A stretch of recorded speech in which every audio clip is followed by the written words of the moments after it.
In New York, the glamour is often framed by the Manhattan skyline. But today, the sports world's focus turns just a few miles to the east, just outside the city limits to Long Island and Belmont Park. Here, the question is familiar, and the anticipation is building. A horse named American Pharoah has a shot at the Triple Crown. Close observers say the bay colt with a short tail has looked very good in training in the wake of his impressive victories in the Kentucky Derby and then the Preakness. In the 37 years since racing's last Triple Crown, 13 other horses have won both of those races, only to fail to win the Belmont. Bob Baffert trained 3 of them, but he says he's never had a horse who runs like American Pharoah. Jockey Victor Espinoza rode California Chrome a year ago in another Triple Crown bid, but that horse faded on the massive final turn at the track they call Big Sandy, and ultimately finished 4th. With history again a possibility, they've come to see a race that, depending on the outcome, could be long remembered. The 147th Belmont Stakes. And hello from the top of the stretch at Belmont Park. After something close to a monsoon unfurled itself less than an hour before the Preakness 3 weeks ago, we now have pretty close to perfect conditions for the Triple Crown's final jewel. This is the longest of the 3 races, as you probably know, at 1.5 miles. And today we have an 8-horse field, one racing for a place in history, while the others are trying to play the role of spoiler. Coming up, a look at how American Pharoah became the latest to arrive at the brink of a feat not achieved since 1978. And a look further back at Bob Baffert and Victor Espinoza's past results here at Belmont. Plus, our experts will, of course, break down the race, and we'll see how many of them are actually predicting that we'll see a Triple Crown. Also, we'll look at the challengers who could derail American Pharoah today. And, of course, we'll have live racing, including the Met Mile and the Manhattan Stakes, all leading up to the Belmont. A quick look at the current odds shows American Pharoah the decided favorite at 3-5. Next to him in the gate will be Frosted, who finished 4th in the Derby. He is at 9-2. Trainer Todd Pletcher's Materiality, 6th in the Derby, is at 7-1. Both of those horses sat out the Preakness. By the way, right now it's 77 degrees, a bit breezy, just a beautiful day at Belmont Park. And standing by, we begin our trip around sprawling Belmont Park with Josh Elliott. Josh. Thank you, Bob. The faithful packing Belmont here by the thousands all around me. So many, of course, hoping for a glimpse of American Pharoah and the history he might make here today. So in a bit, we'll hear from those who know Pharoah best. Also, the stories behind that curiously short tail and that curiously misspelled name, all of course steps on his run to potential victory today and thus posterity. But he's not alone today, so we'll also be taking a look at his 7 competitors, all trying to spoil the party of American Pharoah. So for more on the horse they say breathes different air, we go over to Bob Newmeyer. Newey? Yeah, Josh, when you cut it down to the nitty-gritty, it's really American Pharoah versus history. The horse itself is sensational. He's won 6 in a row. But history says, wait a minute. 13 have come, 13 have gone as Triple Crown hopefuls. And we've said no. Spectacular bid. He was a cinch, right? Ali Sheba cinch. Big Brown cinch. California Chrome cinch. Well, I don't know. Is American Pharoah a cinch today? There's Kenny Rice in the barn area.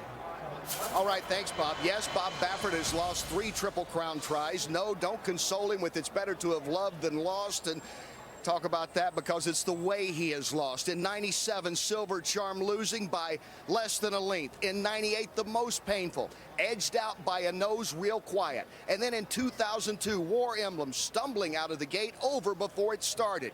Yes, Baffert literally from start to finish has experienced the what could have been moments here. Now today, in his record 4th try, he's hoping for the what could be with the heavy favorite in American Pharoah. Let's go to Donna Brothers.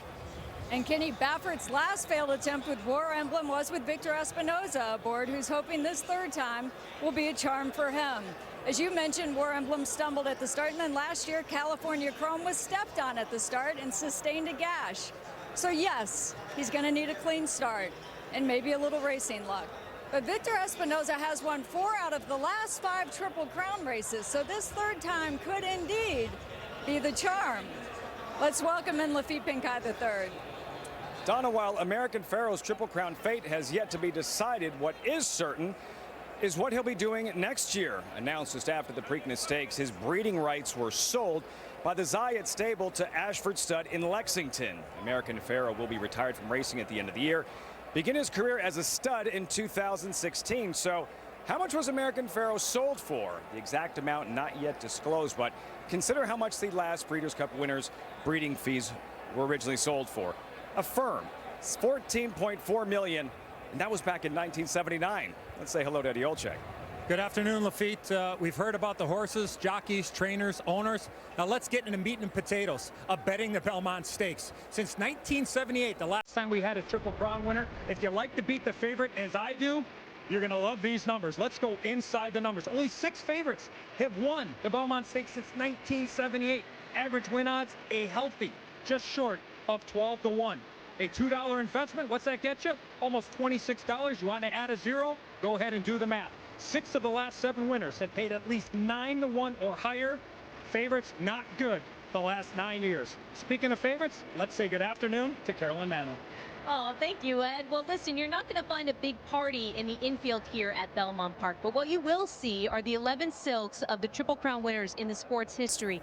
They are proudly displayed out here in these beautiful wooden frames, but there is a 12th one that is hidden out here. You see this green camouflaged shack behind me? Well, locked inside there is one that has American Pharoah's colors already painted on it. It will be displayed immediately right here after the race if he can get it done. And Bob, California Chrome had the same one last year. It wasn't to be. I'm starting to think that this group of 11 is a little bit cliquey. They're highly selective, Bob, of who gets to join them in the infield here.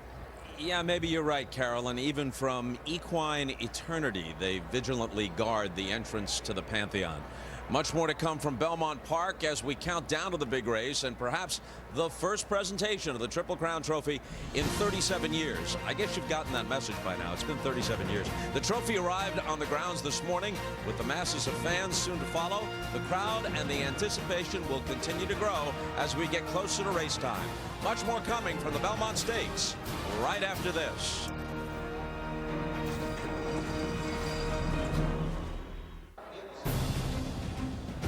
Aerial coverage provided by Goodyear, the odds-on favorite for superior performance. Goodyear, more driven. With the Triple Crown once again possible, Belmont Park is expecting a huge crowd today, though it will not be a record gathering. Last year, with over 100,000 in attendance, there were problems with facilities at the park and with mass transit too. So this year, attendance has been capped at 90,000. Meanwhile, at the finish line, a long line of cameras, look at that, as photographers have already staked out their positions to record what could be the first Triple Crown win since, altogether now, affirmed in 1978. Among the thousands in attendance that day back in '78 was a Kentuckian named Tom Hammond, who will be at the helm for us again today. Tom. Thanks, Bob. Indeed, I was here standing next to the track announcer, the late Chick Anderson, for one of the greatest races in American history, never dreaming that a Triple Crown would be so far in the future. And we've been in this spot many times. 13 since affirmed had a chance to win the Triple Crown, and all came up empty. The difference this time around is that everyone seems to concede that American Pharoah is the best of this bunch. In fact, he's beaten every horse in the field at least once. It just becomes a matter of whether he can handle the 1.5 miles on an unfamiliar track, and if he has weathered this tough 5-week campaign. How difficult is it to win the Triple Crown? A little perspective: more men have walked on the moon than horses have won the Triple Crown. Only 11 have done it. So a field of 8 in the gate for the test of the champion. Here's the way they'll line up. Number 1, Move Tahij, 8th in the Kentucky Derby. Number 2, Tale of Verve, who was 2nd in the Preakness. Number 3, Made from Lucky, winner of the Peter Pan Stakes here at Belmont. Number 4, Fermento, 11th in the Kentucky Derby. Number 5 is American Pharoah, the 2-year-old champion and winner of the Derby and Preakness, of course. Number 6 is Frosted, who took the Wood Memorial, then 4th in the Derby. Number 7, Keen Ice, finished 7th in Louisville. And number 8 is Materiality, who won the Florida Derby, then was 6th at Churchill Downs. And here's a look at the field and their odds, with American Pharoah at 3-5, Frosted is at 9-2, Materiality 7-1, and the others are double digits. And we welcome in Randy Moss, our analyst, and Hall of Fame jockey Jerry Bailey, twice winner of the Belmont Stakes. And of course, ever since the Preakness, every place I go, people say, can he do it? So that's my question to you. Can he do it? Yes, I think he wins, and he wins big. And due to a large part because of his physical condition. Look at, yeah, the issue of a mile and a half beats many, many horses, but also it's the physical toll that winning the Kentucky Derby and the Preakness takes on these 3-year-olds. But in watching the 2 workouts of American Pharoah since the Preakness, I think he might actually be peaking coming into this race at the Belmont. Might be his best performance of all 3. The last time that played out was 1973, and the horse was Secretariat. Well, Jerry, and you laugh. While Jerry's trying to conjure up the spirit of Secretariat, I'm not that confident. I mean, I think American Pharoah will probably win, but I put his chances at little better than 50-50. I can't help but think back to those horses that have failed since 1978. Spectacular Bid was one of the best of all time, and I can't say with any confidence that American Pharoah is a better horse than Smarty Jones or Big Brown were. Now, maybe we're all about to be wowed. Maybe he's going to just blow our socks off.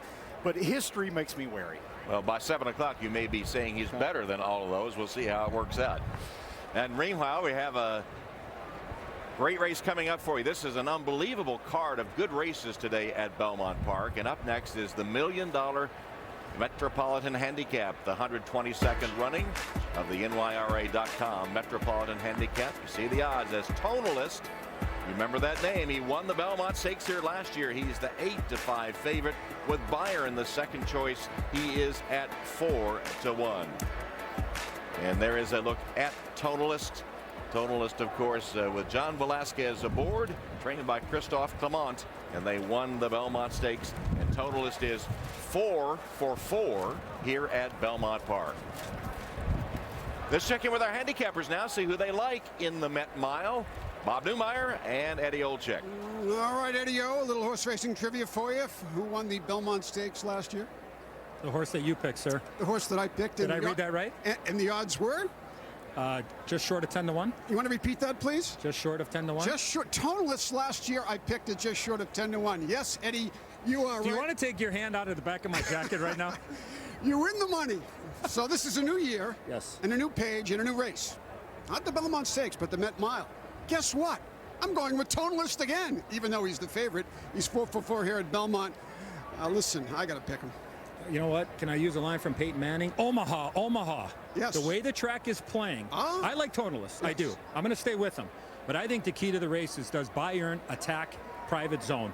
I don't think Bayern's going to be able to outkick Private Zone. I think they're going to try to be in the 2 or 3 path. I don't think you want to be on the rail the way the track has been playing today. He's at a big price, 7-1. He's got all the speed. This horse, Tom mentioned that Tonalist is 4 for 4. Private Zone is 2 for 2 here at Belmont. So I'm going to box up the 1-4, but I'm going to stay with you because you picked the winner last year in the Belmont Stakes. I'm going to take Tonalist on top. Yeah, Byron won the Breeders' Cup Classic last year. He's in the field. You mentioned, I know you got a soft spot in your heart for Private Zone. Absolutely. He breaks from the one. I have a soft spot in my heart for Boston Strong and Wicked Strong, for that matter. Wicked Strong is the 2nd or 3rd choice on the board. With Boston connections, he's my kind of heartfelt pick, but I'm still going with Tonalist, and so is Eddie O. Here's Tom. All right, 2 votes for Tonalist as we come up next to the Met Mile with a purse of $1,250,000. A race featuring some heavy hitters indeed. It's going to be very close, and Tonalist has won the Belmont Stakes. They're off in the Breeders' Cup Classic. Bayern holds on.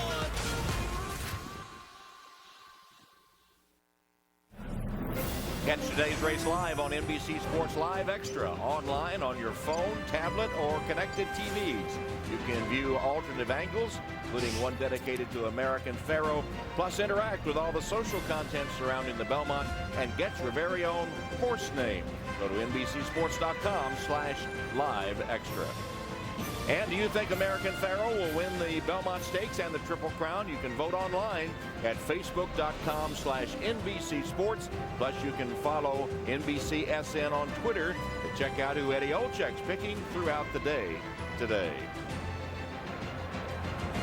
And back here at Belmont, where the Metropolitan Handicap for 3-year-olds and up at a mile, a purse of $1,250,000.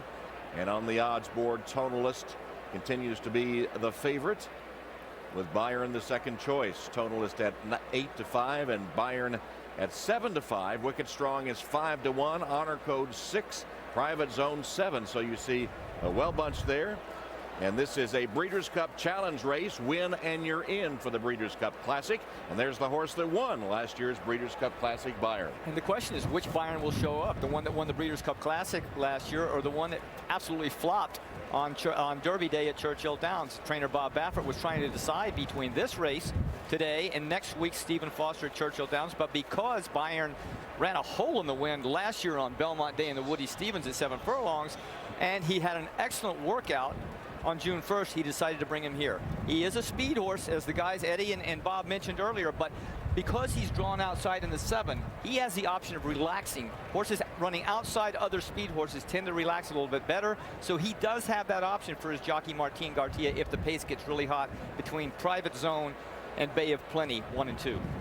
And the Belmont Stakes winner from last year, Tonalist, who's earned over $2 million. Byron's earned over $4 million. Oh, what a field. I mean, there aren't many horses who are versatile enough to win at the very top level of the sport in a 1.5 mile race, as he did in the Belmont last year, and at a 1-turn mile like this Metropolitan Handicap, which Tonalist did in his last start at Belmont Park.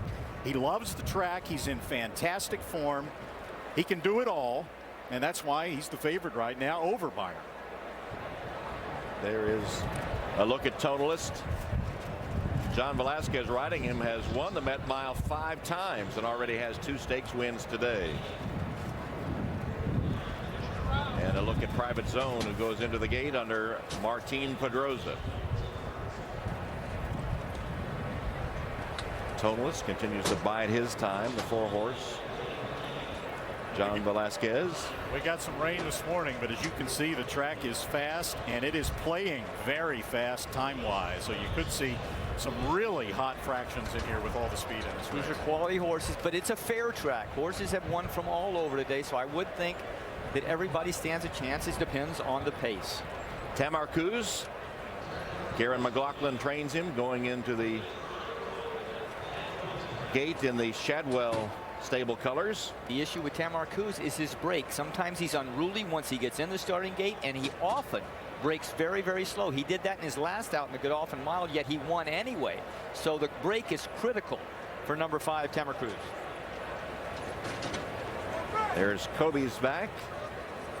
Gary Stevens. And for the call of the Met Mile, here is Larry Colmus. They're all in line. We are ready for the start. They're off in the Met Mile. And Private Zone comes out running. Hats on fire, and Byron is there too. And oh, steadying hard was Bay of Plenty. Bay of Plenty had to really take up there. And is 4th in the early stages. Tamarcuz is running in 5th. And then it's Noble Moon in 6th. Tonalist is 7th at this stage of the race, and he's about 9 lengths off the lead. He's tracked by Kobe's back, Wicked Strong, and late running Honor Code is 15 behind, 22 and 2. A sharp opening quarter mile for Private Zone and Martin Pedrosa. And a Breeders' Cup Classic winner, Byron, is pressing the pace on the outside, second by another 3 lengths. And then it's Pants on Fire, Tamarcuz, Noble Moon, and a 4-wide Bay of Plenty who had trouble down the backstretch. Tonalist has 7 lengths to make up after a blazing half mile in 44 and 4/5 seconds. And then it's Kobe's back, Wicked Strong, and Honor Code with that quick pace is beginning his run, but still has work to do. And Private Zone is still going strong on the lead. Private Zone and Martin Pedrosa turning for home on top of the Met Mile. Here's Tamarcuz running after him after 3/4 in 1:08 and 3. Private Zone joined by Tamarcuz. Honor Code is absolutely flying on the far outside, and Tonalist is right behind them, but Honor Code has swept to the front with a dramatic run. Tonalist takes second late. Private Zone third. Honor Code in the Met Mile. And then it was Tonalist, followed by Private Zone and Tamarcuz in a final time of 1 minute 33.18 seconds. Well, you said the track was playing fast, blazing fast in that one, and what a move, a closing move by Honor Code. He just blew by everybody. Oh, it was started by the early pace between Bayern and Private Zone early.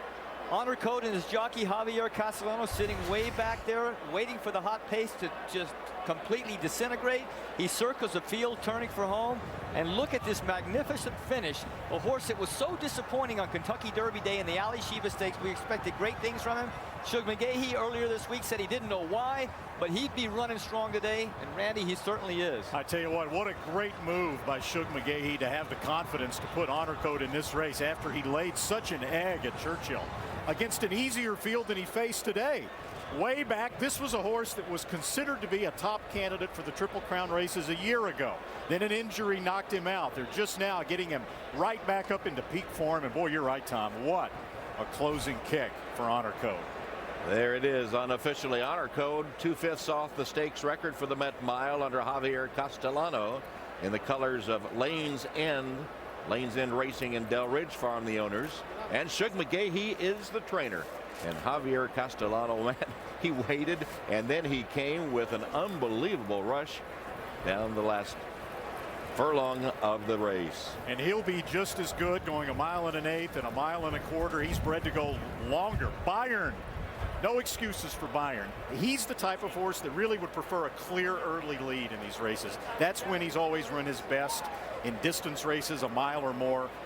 Outrun by Private Zone to the early lead, backed up badly. No real excuses for Bayern. Now, this is 2 in a row that have been very disappointing for Bayern, so I don't know. Bob Baffert's pretty good at figuring horses out, but there's certainly an issue here. He might have stumbled a little bit at the start and then rushed up after that, but I can't really say that's a firm excuse for the way he ran and the way he backed up. No, he had everything, at least the way he wanted in terms of position, so no excuse. All right, well, much more ahead from Belmont Park as we draw closer to American Pharoah's bid for history in New York. Coming up, more on the horse's jockey Victor Espinoza and his fall frame trainer Bob Baffert, headlining the team, looking to ward off all challengers, including 2 horses from the stable of Todd Pletcher, with the Triple Crown on the line in the Belmont Stakes.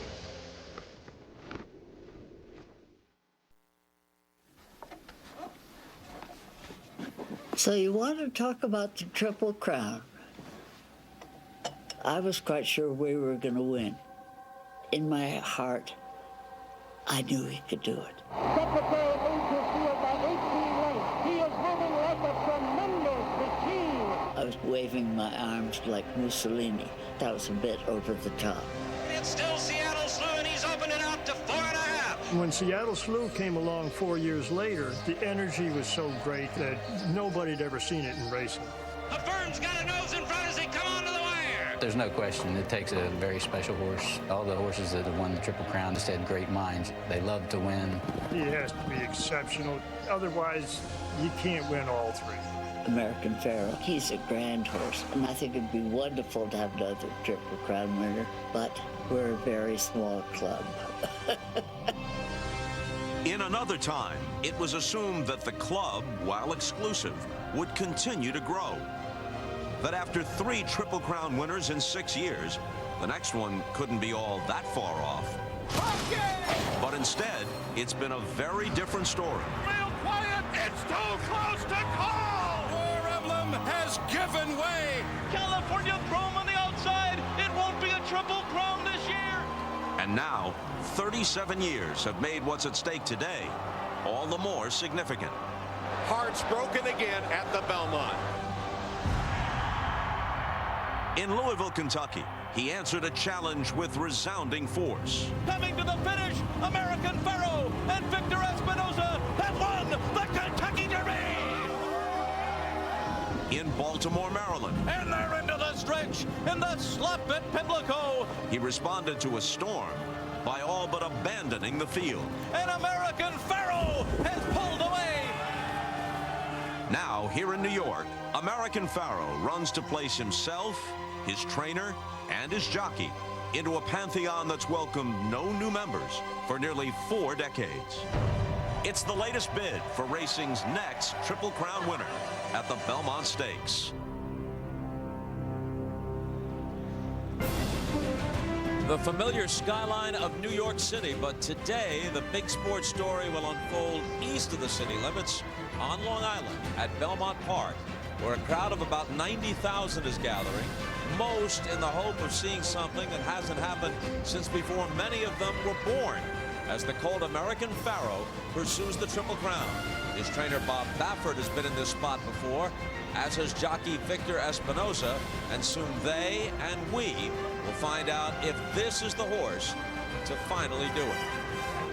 Okay, it's no secret. We've been here before, many times in fact, often in recent years, as luck would have it. And yet, despite all the close calls, the near misses, and the disappointments, the mere possibility of a Triple Crown excites not just year-round racing fans, but the general public too. And rather than we won't be fooled again, the prevailing feeling seems to be, difficult as it is, at some point it has to happen. And maybe this is the year. So let's get on with it. The odds say that a Triple Crown is odds on. American Pharoah is the overwhelming favorite at 3-5, running out of the number 5 post position. In the gate, just to American Pharoah's right will be Frosted, whose odds are 9-2. And then there's Materiality. Trainer Todd Pletcher's colt is the third choice at 7-1. As we go back now to Tom Hammond. All right, Bob, and some rain this morning at Belmont Park, but dry since that time. The temperature 78 degrees, and the track is fast. And how, as we've had fast times all day long. 1.5 million is the purse. You see the stakes record. And the Met Mile is now official, and Honor Code with that awesome closing kick wins it to pay $16.20. Second Met Mile win for Javier Castellano. The first for Shug McGahee, and Honor Code is son of AP Indy, a Belmont Stakes winner. Tonalist was second, Private Zone was third, and you see the exotic Payouts as well.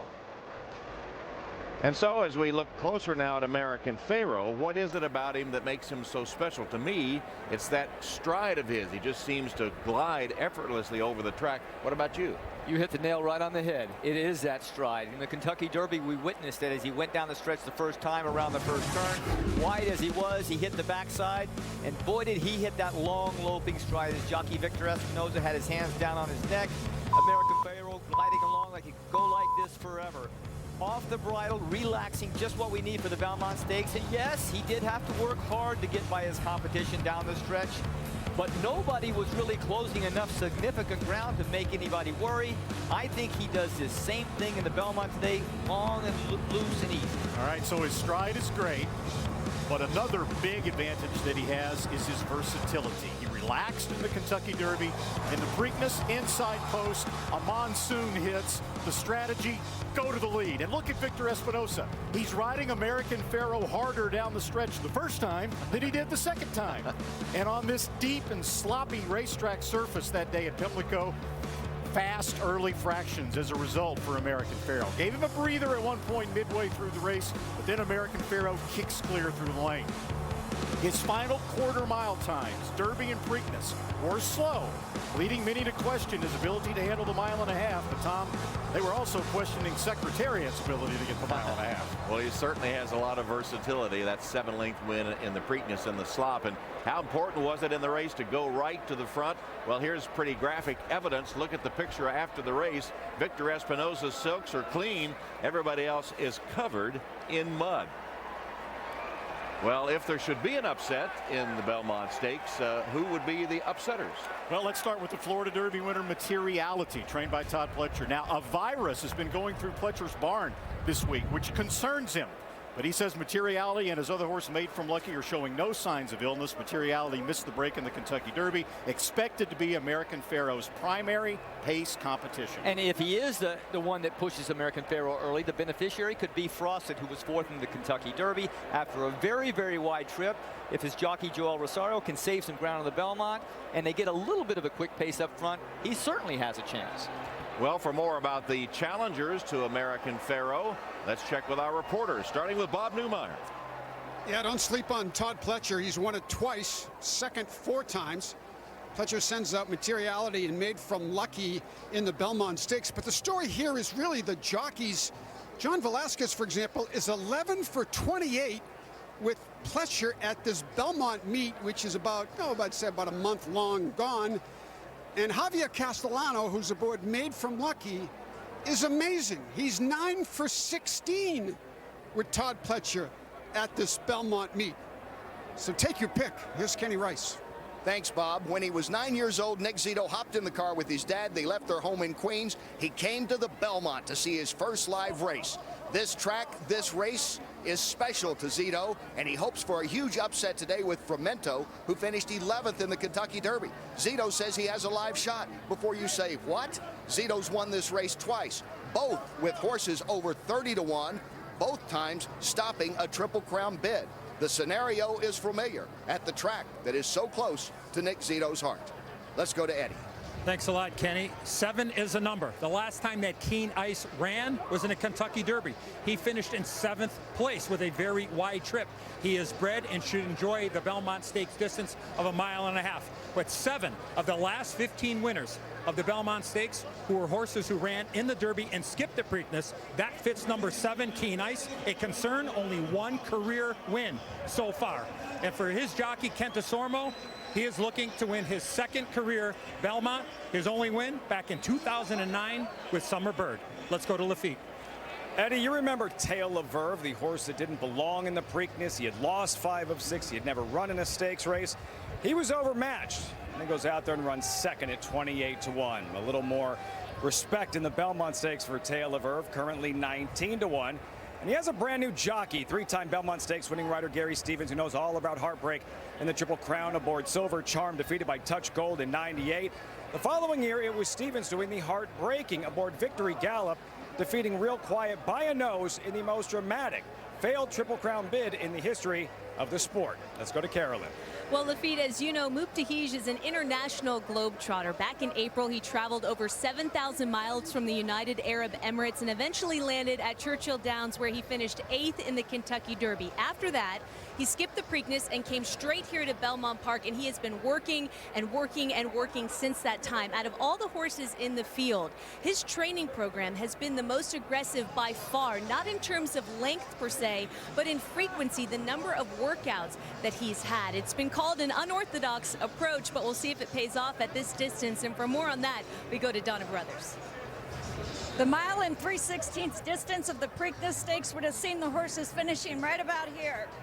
2 weeks prior to that, in the Kentucky Derby contested at 1.25 miles, they would have finished at this red and white pole coming up, the quarter pole. When they reach the quarter pole for the Belmont Stakes, they're going to have another 1/4 mile to go. Some people call this the longest 1/4 mile in American horse racing, and for American Pharoah, it's going to be his 3rd start in just 5 weeks and his best chance at racing immortality. This will be the furthest any of these horses has ever raced and will likely ever race again.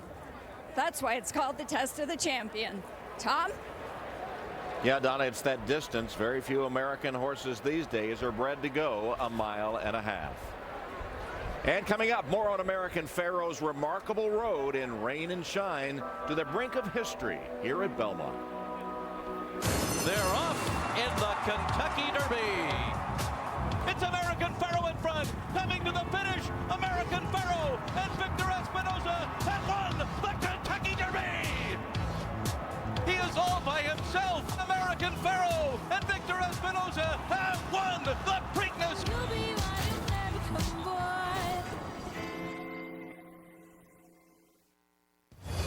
Here's a chance for everyone to participate in the Belmont Stakes. Simply go to milliondollarfinish.com and make your prediction of the finish of the Belmont Stakes for a chance to win a VIP trip for 2 to the Breeders' Cup Championships at Keeneland in Lexington this fall. Go to milliondollarfinish.com and play today. Big crowd at Belmont Park, capped at 90,000. Many of them arriving by the refurbished train system here on the Long Island Railroad. Oh, I've got to get Randy one of those Pharoah hats. Lots of American Pharoah supporters on hand here today at Belmont Park, rooting for him to take the Triple Crown. And there he is back in his stall. And what about his family tree? Well, he has A pretty good family tree to run a mile and a half. Check this out. His great-grandfather won the Kentucky Derby. His grandfather won the Belmont Stakes. And his father, Pioneer of the Nile, was second in the Derby. He was foaled on February 2nd, 2012. His first start was not a good one. He kind of threw a fit, finished 5th at Del Mar, but he's won 6 in a row, all with Victor Espinoza aboard. Now 7 starts, $3.73 million in career earnings, and perhaps a slice of history if he can win today. Let's go to Josh Elliott. Thank you, Tom. Those 7 on-track performances have been dissected from every angle, as American Pharoah is aptly praised for his impossibly long stride, as you've heard, and his powerful, efficient movements. But, well, those aren't really the descriptives that Justin Zayat uses when the owner's son discusses the other side of the Triple Crown hopeful. He's a sweetheart of a horse. You could go up to him, you could kiss him. That's exactly who American Pharoah is. He's like the family pet.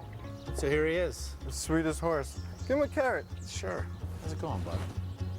He might be an integral part of the family now, but 2 years ago, American Pharoah was just an unnamed yearling the Zayats put up for auction. My dad and I just kind of get some seller's remorse. You know what I'm saying? Dad, everyone's telling us this horse is so good, why are we selling him? These are athletes, and you become attached to them. $300,000, $305,000 last call. So we just went and bought him back. I'm not selling this guy. $300,000 in the back. Thank you. In the middle of the auction, the Zayats had decided to keep their horse. And it turned out to be a fortuitous change of heart when, 7 months later, they invited the sport's top trainers to watch their colt run. Jamie, show me the time, please. And they're just like, if you give me this horse, I'll give you my daughter. You know, they're all fighting over this horse. Figure out who you want to send him to. Get him out of here. I was not there when he worked at the farm.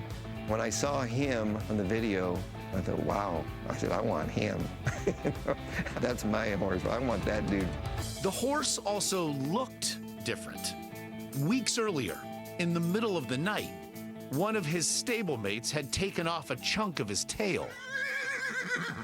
I heard it was Mr. Z who bit his tail off. It's actually grown a little from the time he was a 2-year-old, but it's still very funny looking. I never asked anybody what happened to his tail. Maybe help them go faster.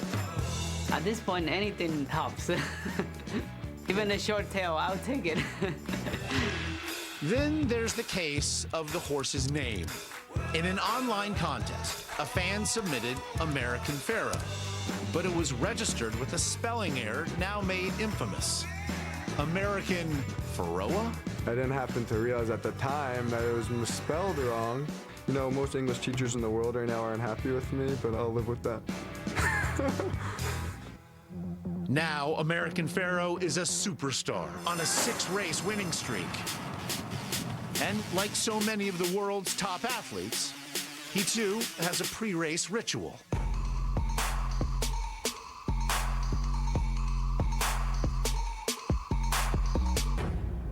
He's got earplugs. You can actually see them. The noise sometimes bothered him, so we figured we'd put the earplugs in, and you know, it's really worked since. Since we put them in, he's been undefeated. He's got that really sweet temperament. Most of these horses, they're just aggressive and they'll try to bite you. He's the only one I've had of greatness that actually lets you in.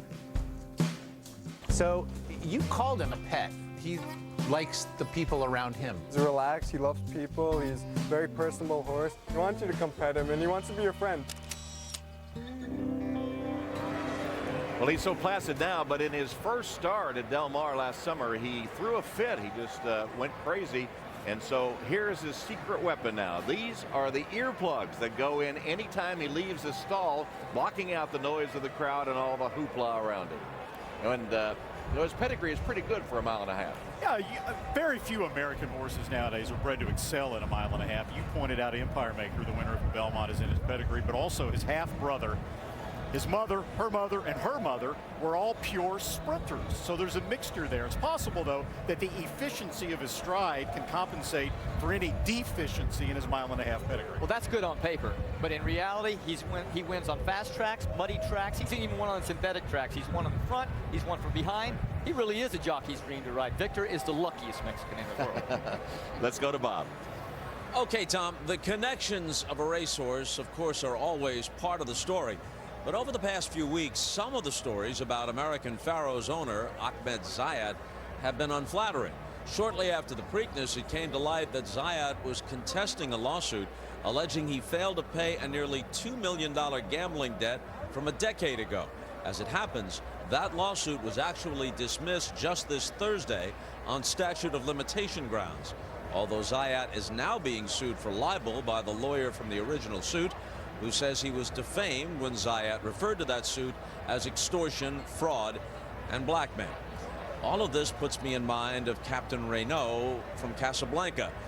I am shocked to hear that anyone involved in racing would also have an interest in gambling.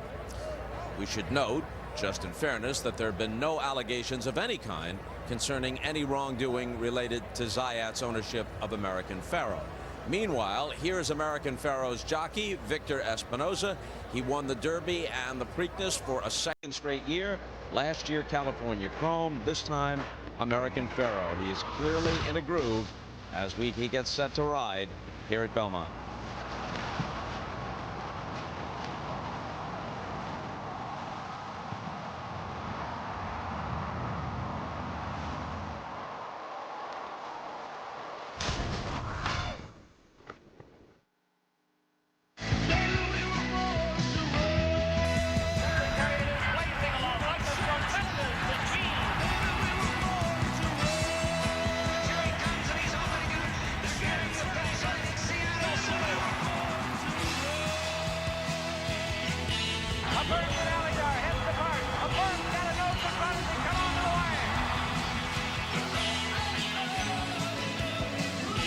Yeah, we were spoiled with all those Triple Crown winners in the 70s. We thought it had gotten to be too easy here on the infield at Belmont Park. The 11 Triple Crown winners are memorialized, and all the connections of the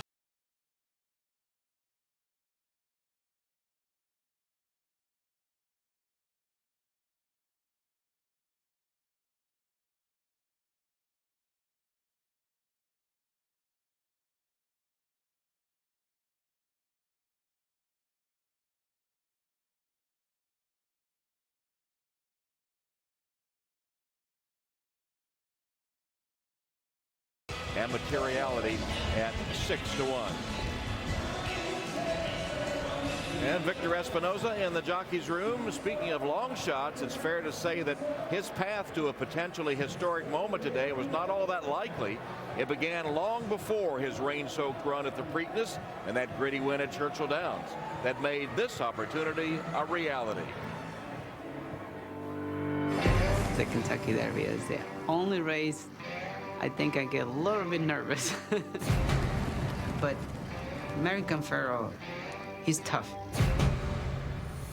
And they're into the stretch. As a turn him for home, you don't really want to give up.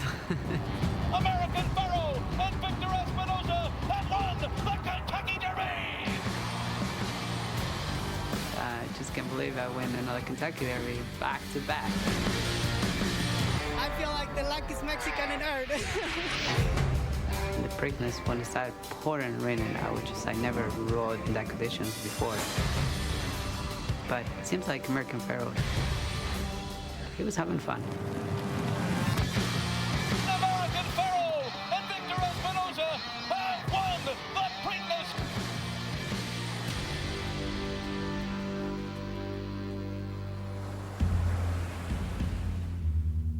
Victor Espinoza may be the hottest jockey in racing, but just a few years ago, his career looked all but over. Between 2003 and 2013, he rode in just 6 Triple Crown races, all on long shots that lost. It was just time that I just want to quit, and deeper inside, I was not very happy. And that's probably why sometimes the horses, they don't run as good as they're supposed to. You know, emotionally, I was not there. I always believe in myself, and I always believe that I can do it. If I did it once, I can do it again. Just a matter of time. Espinosa learned to stay positive amid adversity while growing up on a goat farm outside Mexico City. I was really afraid of horses. We used to have like ponies in the farm, and I never even pet one. I would always keep my distance. I never liked to be a farmer. Growing up in there, I thought, this is not gonna be my life. At 15, Espinosa left home to become a bus driver. You know, for a minute I thought I might be the driver for the rest of my life. I like it to be a bus driver. It was good because, you know, I meet a lot of new people. I start a conversation for 2 minutes and they think I'm the best friend. And that's why I always have a lot of fun driving a bus. By that time, I didn't even know it was a Kentucky Derby. I had no idea. Now, Espinosa is the first jockey in history to have a third chance at a Triple Crown. Sometimes, like, there's a good thing or there's a bad thing. I feel like a loser twice, you know? But I don't feel bad because it is tough to win the Triple Crown, but it's gonna happen. And I hope that's me and American Pharoah. Victor, based in California, doesn't ride at Belmont very often, but when he does, he's not had much success. Now 77 mounts and only 4 wins. And Jerry, Belmont Park is a tough place to ride if you're not used to it. Yeah, if you're not a regular here, it can be very confusing because it's so large. Like, while most racetracks in America are a mile in circumference, Belmont Park is a mile and a half, 50% bigger than either Churchill Downs or Pimlico Racetrack, the first 2 legs of the Triple Crown. So if a rider is coming from behind, let's say at Churchill Downs, he makes his move going into the far turn, and that would be about 770 yards from the finish line. But if you make that same move going into the far turn at Belmont Park, you're 1,000 yards from the finish line. That's way, way too soon. You can't even move in the middle of the turn. That's too soon. You have to wait till you're very deep in the turn before you even start to ask your horse. And Victor Espinosa and American Pharoah will probably wait longer than that. So let's go on a horse and see what I see, what I saw as a rider, and what these jockeys will see. Now, this is a point where it's the second red check mark. This is still too soon. Victor on American Pharoah will probably start his move about right here. That red and white pole is the quarter pole, a quarter mile from the finish, and now you're just now straightening out. The turns are also so large and sweeping. A lot of times we don't even realize we're turning. Another thing that adds to the confusion. All right, so there is Victor, and many challenges ahead today for Victor and American Pharoah. And with American Pharoah facing some familiar foes today. One of those, of course, will be Frosted. Frosted, who was 4th in the Kentucky Derby. And Materiality, 6th at Churchill Downs. There's also a new challenger in Made from Lucky. All racing to spoil a bid for history.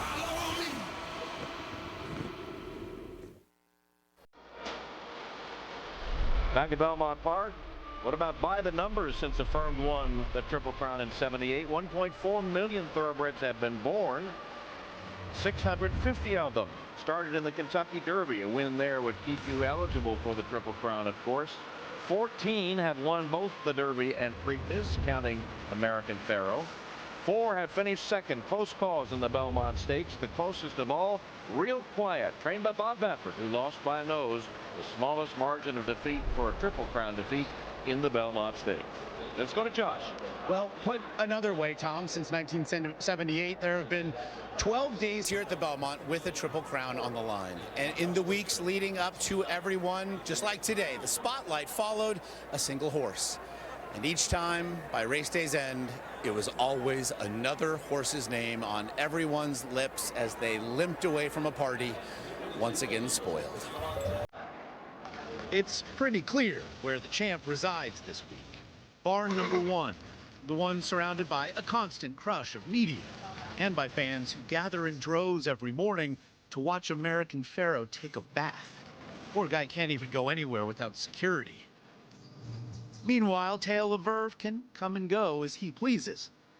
The Preakness runner-up is used to getting overlooked. I have a colleague who suggested there was some money to be made picking Tale of Verve to finish dead last there. Baltimore. You have a chance to bet on Thoroughbred to finish last in the Preakness. That's your horse. Thoroughbred is a real nice horse, and I think he's going to run big Saturday. The long shot on the morning line is Fermento. But his trainer Nick Cito has won this race at long odds before, spoiling Triple Crown bids in 2008 with Tatara. It is Tatara. And more memorably, Birdstone over Smarty Jones in 2004. Birdstone wins the Belmont Stakes. What do you think it'll take to beat American Pharoah? He's ready for the race. Hopefully something nutty happens and here comes a long shot. He likes you too, for some reason. You're just showing off. You're just showing off. Kieran McLaughlin's Cold Frosted certainly stands out from the crowd, as he's the only gray horse in the field. Got a striking look to him as well, even in the crowd. Well, he's a beautiful homebred. We have Joel Rosario aboard who won it last year, so McLaughlin's team would love to be the upsetter. Once we go in the starting gate, we're there to try and win. And if there's a spoiler lurking, it might be one of Todd Pletcher's two contenders, Materiality, who finished 6th in the Kentucky Derby, and Made from Lucky, the only new shooter in the field. We'd love nothing more than to win the premier race at our home track. You know, I feel confident that both of our horses will handle the 1.5 miles. Just hopefully they can do it fast enough. I'm curious to see if someone can accomplish the Triple Crown. But you will be okay if it's one of your horses that denies it. Yeah, I'll be happy to take on that role. And here at Belmont, the gazebo in the infield with the colors of Tonalist painted there, commemorating his win last year in the Belmont Stakes, spoiling the Triple Crown bid of California Chrome. Is there a Tonalist in the field this year? Well, if Pharoah stubs his toe, if you will, so to speak, then I think Frosted would be one of those horses based upon his trip in the Kentucky Derby. He ran down the middle of the racetrack and was very wide in the first turn. He was wider than American Pharoah, who had a pretty wide trip. He continued to be wide on the second turn, as well as having to run into a slow pace. He was a come from behind horse, and when come from behind horses run into a slow pace, the leaders don't slow down much, and it doesn't help him out. But yet he still finished close enough to be 4th, a very credible effort. He also trains here. Belmont's his home track. He's had great workouts since then. So there's a lot of reasons to like Frosted chances if there is a good pace. Materiality may have had the worst trip in the Derby, certainly the weirdest. He was expected to be up close to the pace. He missed the break and wound up at the back of the pack or close to it. That ruins a chance for a speed horse in the Kentucky Derby. Often they're so frustrated and out of sorts, they just completely give up, and it looked like that was what was happening to Materiality. Dropped back almost to last at the quarter pole, but then a weird thing happened. He decided to start running again. The final quarter mile, faster than any horse in the field.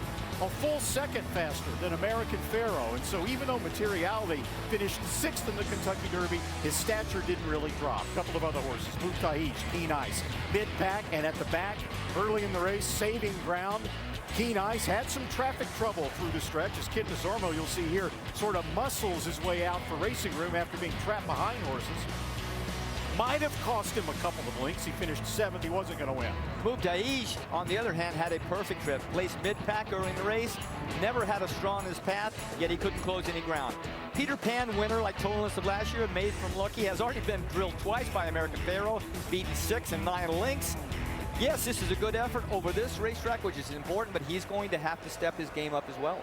All right. In the meantime, there are horses on the track for another $1 million race. This is the Manhattan, 4 and up, 1.25 miles on turf. And there is Finnegan's Wake with Victor Espinoza up as we check the odds for the Manhattan. And Big Blue Kitten is the 3-1 favorite. Finnegan's Wake second choice at 4-1. Twilight Eclipse 5 and War Dancer at 7. You see all the odds for the upcoming Manhattan Stakes. 1.25 miles on the turf. So let's see who our handicappers like. Bob and Eddie. I love this guy. He's my kind of guy. He opened a satchel and threw about $700 worth of losing tickets into the satchel. My kind of man. Look, I'm picking War Dancer. He's number 4. Look, I know he's on a 6-race losing streak, but something's got to give. This is a $1 million race. Jole Lascano up. Belmont is the trainer. 7-1. Let's give it a whirl. Well, War Dancer is part of the speed here knew me, and thanks for selling me out, by the way. I'm looking at the 10-horse General A-Rod to be a part of the pace. If that's the case, I really like the 5-horse, the favorite league. Big Blue Kitten, easy for me to say. 12 for 25 in her career as far as wins. Second race off a 5-month layoff. I like the 5. Could be more paper in that satchel coming up. Here's Tom Hammond. All right, guys. So coming up next will be the 114th running of the $1 Million Manhattan. And still to come today, we'll take an exclusive first look at Steven Spielberg's Bridge of Spies, starring Tom Hanks, in theaters this October. The 147th Belmont Stakes, presented by DraftKings, is brought to you by Mercedes-Benz, the best or nothing. By U.S. Bank, all of us serving you, member FDIC. By Woodford Reserve, Kentucky Straight Bourbon Whiskey. And by GE. Solutions for a better world start with a different perspective. A look at Belmont through the years. That's the old grandstand. The current grandstand, built in the mid-60s. Belmont Park dates back to 1905. Aerial coverage provided by Goodyear, the odds-on favorite for superior performance. Goodyear, more driven. And the wide expanse of Belmont Park and the big crowd that's on hand today. The sun has come out in recent minutes, and so they're enjoying themselves. There's a portrait of American Pharoah also already underway. And there's the big crowd. And in front of that big crowd at the grandstand a few moments ago, the Jersey Boys performed on stage. Let's listen in. Oh, what a night. Why did it take so long to see the light? It seems so wrong, but now it seems so right. Sweet surrender, what a night. I felt a rush like a rolling ball of thunder. Spinning my head around.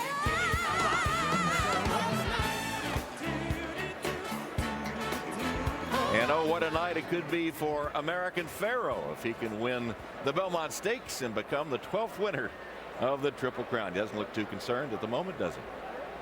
A couple of big yawns from American Pharoah. Well, the horse is on the track for the Manhattan. Let's check the odds. Where Big Blue Kitten is still the 3-1 favorite. Finnegan's Wake is the second choice. Twilight Eclipse not far behind. See War Dancer and General A-Rod, and then double digits.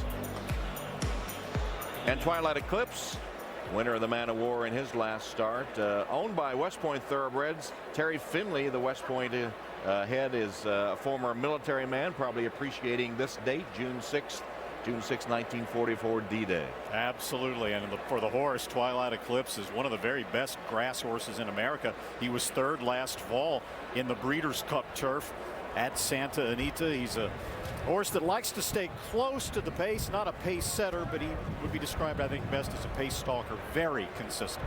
Finnegan's Wake, Victor Espinoza aboard, winner of the Turf Classic Derby Day at Churchill Downs. He's been very consistent in 2015. He's had 4 races. He's won 3 of them. One at this distance. Had an extremely wide trip at Churchill Downs. He was about in the 8 path turning for home. So it was a big effort to win on a very good field that day. He certainly took the worst of it. Maybe he can save some ground today. He'll be well back early. Big Blue Kitten, the favorite, won the Fort Marcy over the Belmont turf in his last start. He might even be further back than Finnegan's Wake early in the race. Joe Bravo, as jockey, fits him wonderfully. He tries to get over the rail in most instances and waits some more. Look for him very late, trying to save some ground, sneaking through on the inside. That's how Joe rides him best. And Jack Milton, who was second in that Turf Classic at Churchill Downs. Yeah, beating only a neck. He originally finished third and was moved up by disqualification. So if you like Finnegan's Wake at all at 9-2, well, Jack Milton right now is 12-1.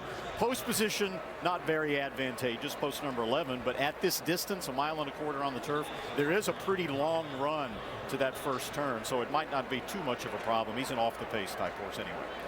Horses loading into the gate. Another excellent race on this Belmont Day card.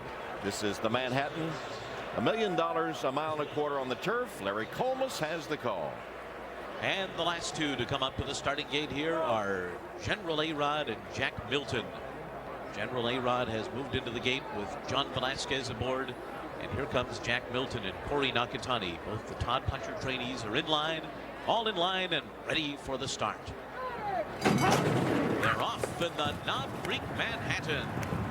And War Dancer broke very well, and Legendary and War Dancer will be the early leaders. General A-Rod came out running in third position to the outside of them, and then comes Twilight Eclipse, followed by Magic Artist as the field races for the turn. Then Jack Milton to the outside. Hyper is down toward the rail. Slumber is after that. And then Finnegan's Wake, who's near the back of the field, right alongside of Biz the Nurse. And last of them all is Big Blue Kitten, a 24 and 4 opening quarter mile for War Dancer, who's on the muscle early here. War Dancer is the leader as they head on to the backstretch. Legendary is a half length behind, running in second. Twilight Eclipse is close up in third. General A-Rod on the outside is fourth. And then it's the European Magic Artist and Hyper on the inside, right against the hedge, 2.5 lengths off the lead. Jack Milton and Slumber follow them. Then Biz the Nurse, followed by Finnegan's Wake, and Big Blue Kitten and Joe Bravo trail the field up the backstretch. They went a half mile in 50 and 1/5 seconds. The leader is War Dancer. Jose Lezcano and War Dancer a neck in front of Legendary and Edgar Prado, who are second on the outside. Right in behind them, Twilight Eclipse. Hyper needs running room down toward the hedge as they move into the turn. And then it's General A-Rod, Magic Artist, Slumber to the inside, Jack Milton, Biz the Nurse, Finnegan's Wake, and Big Blue Kitten. 3/4 went in 1:14 and 2. Around the far turn. No change so far. War Dancer still going at it with Legendary. These two have been 1-2 throughout. Twilight Eclipse just off of them. Hyper cuts the corner, and they're into the stretch, and Legendary runs for the lead. It is Legendary on the outside. Down toward the hedge, War Dancer tries to fight on in second. Slumber and Twilight Eclipse are coming. Here's Slumber, and Slumber runs by Legendary. Slumber and Irad Ortiz, and they're pulling away late. It is going to be Slumber to win, and it is Big Blue Kitten that gets up for second outside of Legendary. Finnegan's Wake was fourth. So it is Slumber and Irad Ortiz Jr. for trainer Chad Brown that comes on late and gets the victory. There's Chad Brown celebrating a win in the Manhattan. Owned by Mike Dubb, trained by Chad Brown, ridden by Irad Ortiz Jr. was well back. That's how he runs. He runs from well back. Most of his races this year have been great races. He'll run up there into second and can't quite get by the winner. Today, he put him away. Very patient ride under a slow pace. Big Blue Kitten was searching for room in behind him. We look at the top of the stretch. Big Blue Kitten in the red and the white cap. Slumber with the pink cap and the yellow silks. Angles out. Perfect spot for Irad Ortiz to angle him out. Hit the seam running. And the rest is history. Runs down Twilight Eclipse. War Dancer, who set a slow early pace. Very impressive performance. Big Blue Kitten maybe even ran better, not having a place to run until they completely straightened out. Yeah, you talk about Chad Brown, the #1 turf trainer, grass trainer in America last year. Not only wins, but runs second. And has back-to-back Manhattan victories. He had Real Solution last year. So both Slumber and Big Blue Kitten from the barn of Chad Brown. Slumber wasn't sleeping today. He put it on. He might have been for a while, but he woke up in a hurry as soon as he got racing room. And the 5th stakes win in the past 24 hours for Irad Ortiz. He's on a roll for sure as Slumber takes the Manhattan. Coming up, trainer Bob Baffert hoping his 4th bid for a Triple Crown ends in victory.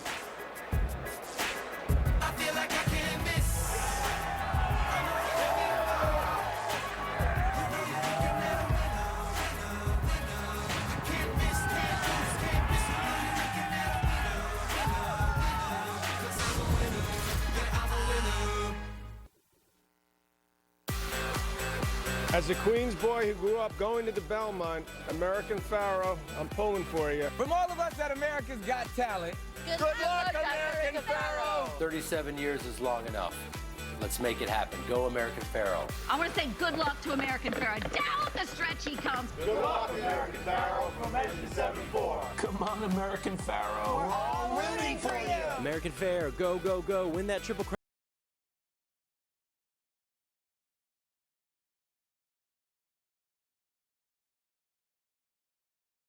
Let's make history. Go American Pharoah! Come on, American Pharoah! We're rooting for you. We want it. We want it, baby. We want it bad. Giddy up. So some celebrity support for American Pharoah, who is on his way to the assembly barn.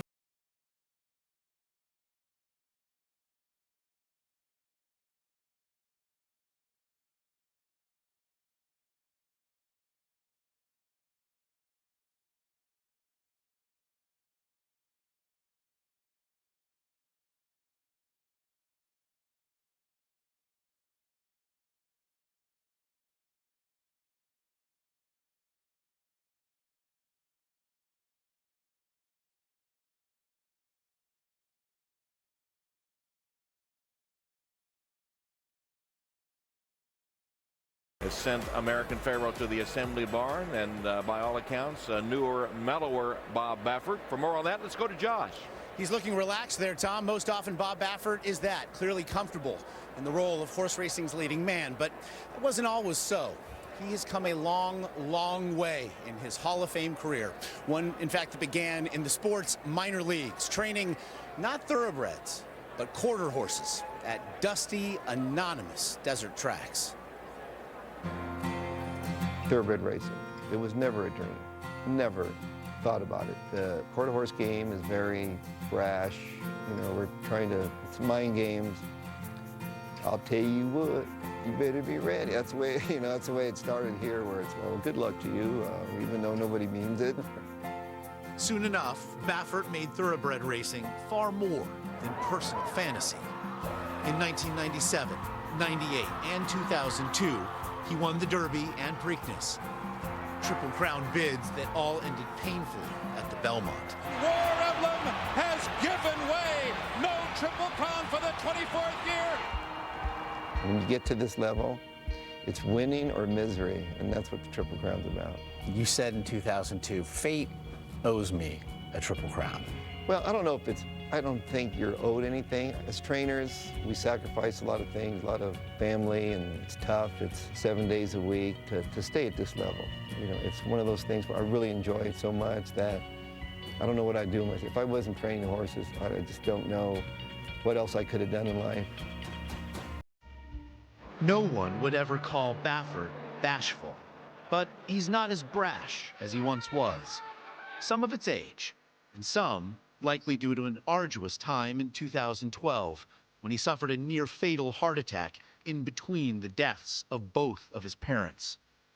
But there's also the different kind of joy of being on this ride alongside his youngest son, Bodie. Being where you are now, at this stage of your life, what is it like then to have a young kid living and dying every moment of these 3 races? He was so happy for his dad. When we were crossing the track after the win, he said to me, "Thanks for fulfilling my Derby dreams." You know, he was just, it was, and when I see it, I get so much joy. I just wish my parents were alive to see that. And now that they're not there, it's just like, you know, when I look out there, you know, I'm being interviewed or whatever, I'm looking into a camera, but there's nobody on the other side. And so I just think that somehow they're like behind this, you know. Everything happens for a reason, so this horse came along and I'm just enjoying the ride.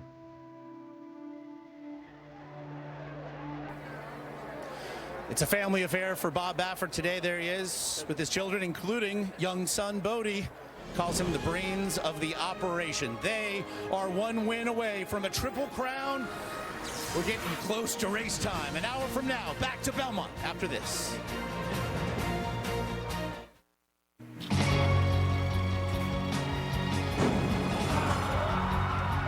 Secretariat is blazing along. It looks like he's opening. The lead is increasing. But Secretariat is all alone. He is moving like a tremendous machine. Secretariat has opened a 22-length lead. He is going to be the Triple Crown winner. Here comes Secretariat to the wire. An unbelievable, an amazing performance by this miracle horse. The incomparable Secretariat, who won the Belmont by a nearly unfathomable 31 lengths back in 1973. And among those in attendance today at Belmont Park, Secretariat's owner, Penny Chenery, now 93 years old, and here to see if another Triple Crown can be captured. Let's take another look at the latest odds. American Pharoah is sitting now at 3-5, the heavy favorite in the 8-horse field. Meanwhile, the longest shots on the board are both at 18-1. Now, just about a year ago at this time, the 9-1 shot, Tonalist, overtook Derby and Preakness champion California Chrome. Then you may remember that afterwards, one of Chrome's owners, the very colorful Steve Coburn, sounded off about what he felt was the essential unfairness of the Triple Crown pursuit. To many, though, Coburn's remarks actually highlighted the case for keeping everything just exactly as it is. If you had your way, you would say you got to run the Triple Crown, or you cannot come up in the Belmont and be a fresh horse. I look at it this way. If you can't make enough points to get in the Kentucky Derby, you can't run in the other two races. This is a coward's way out, in my opinion. This is a coward's way out. You can actually go all the way back to 1979, the year after the last Triple Crown was achieved, to find reminders that a horse has to beat all comers to capture the sport's biggest prize. That spring, Kentucky Derby and Preakness winner's spectacular bid was upended in the Belmont by a horse named Coastal, a horse that few in the sport had even heard of. It is Coastal in front. An upset in this, the Belmont Stakes. And that's hardly the only long shot to derail a Triple Crown bid. In 2002, Sarava was 70-1 when he defeated War Emblem. Sarava has won the biggest long shot of the history of the Belmont Stakes. And 2 years later, Birdstone was 36-1 when he ran past Smarty Jones in the Belmont stretch. Birdstone wins the Belmont Stakes. It is, of course, noteworthy that those unlikely Belmont winners skipped previous Triple Crown legs. But that's the deal with the Triple Crown. One horse goes for ultimate victory and a lasting place in history. One horse must run and win 3 times in 5 weeks, while the rest of the sport does anything and everything it can to derail that objective. That can mean keeping horses from the Preakness to save them for the Belmont, or bringing in a fresh horse for either race. And all the other horses in this year's field fit one of those descriptions. But you can argue that racing this way actually deepens the challenge and heightens the meaning of the achievement. It serves to remind us that the Triple Crown is unlike other sports championships, and in fact, always has been distinctly different. Here, there are no defending champions. There are no true standings, no seedings, no brackets, all of which American Pharoah's handlers seem to understand. If their horse wins today, he will have faced more opponents than any other Triple Crown winner since Assault in 1946. And their comments following the Preakness made it clear they accept all the dynamics and difficulties that come with pursuing this ever-elusive prize. Bring them on, Pharoah's Connection said. Bring on anyone who thinks they've got a shot at beating us. And what about Steve Coburn's rant from a year ago? I tell you what, he also said there would never be another Triple Crown winner in his lifetime. So somebody might want to knock on his door right now and make sure old Steve's doing okay. He had no point whatsoever, in my opinion. He was frustrated. Look, it's always been one of the big litmus tests of Triple Crown winners to come to the Belmont, take on all comers, and beat them. The coward's way out, in my opinion, would be to change the qualifications for the Belmont to make it easier for a horse to sweep the Triple Crown. And what about the spacing of the races, Jerry? Well, I agree with Randy's assertion that if you give more time between these races, it might even make it harder, especially the Preakness. Horses will be able to rest. More entrants in the Preakness, which would make the entire thing harder to do. But I'm curious about Steve Cawthon's latest statement. Steve obviously rode the winner of the 1978 Triple Crown winner, Affirmed. And he said leading into the next year with Spectacular Bid, almost a lock to be the 4th Triple Crown winner in 7 years. People were saying it's too easy. Listen, what I do know is no matter what you do to this thing, if you do anything, it's still very hard to win. Well, I'm a traditionalist. I don't think they should change a thing. I think it would cheapen it for the 11 that have won the Triple Crown. It's supposed to be hard. All right, the concert continues here between races at Belmont Park, and of course the next race on the card will be the big one, the Belmont Stakes. Can American Pharoah win the Triple Crown? Back to Belmont Park in a moment. She was the first woman to conquer the Warped Wall Monday. Can the mighty Casey do it again? New American Ninja Warrior, Monday, 8/7 Central on NBC. Well, the big crowd is enjoying not only a day at the races today, but some entertainment as well. This Belmont Stakes Day has become an entertainment event, and the Goo Goo Dolls entertaining earlier. Let's listen in.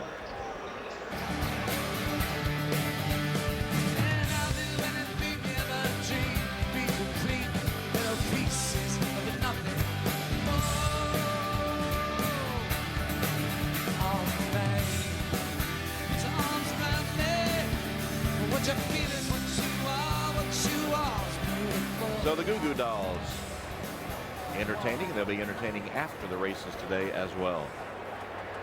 Let's recheck the odds now for the Belmont Stakes, where American Pharoah has been at 3-5. Pharoah is 3-5, as was affirmed back in 1978 at the Belmont Stakes.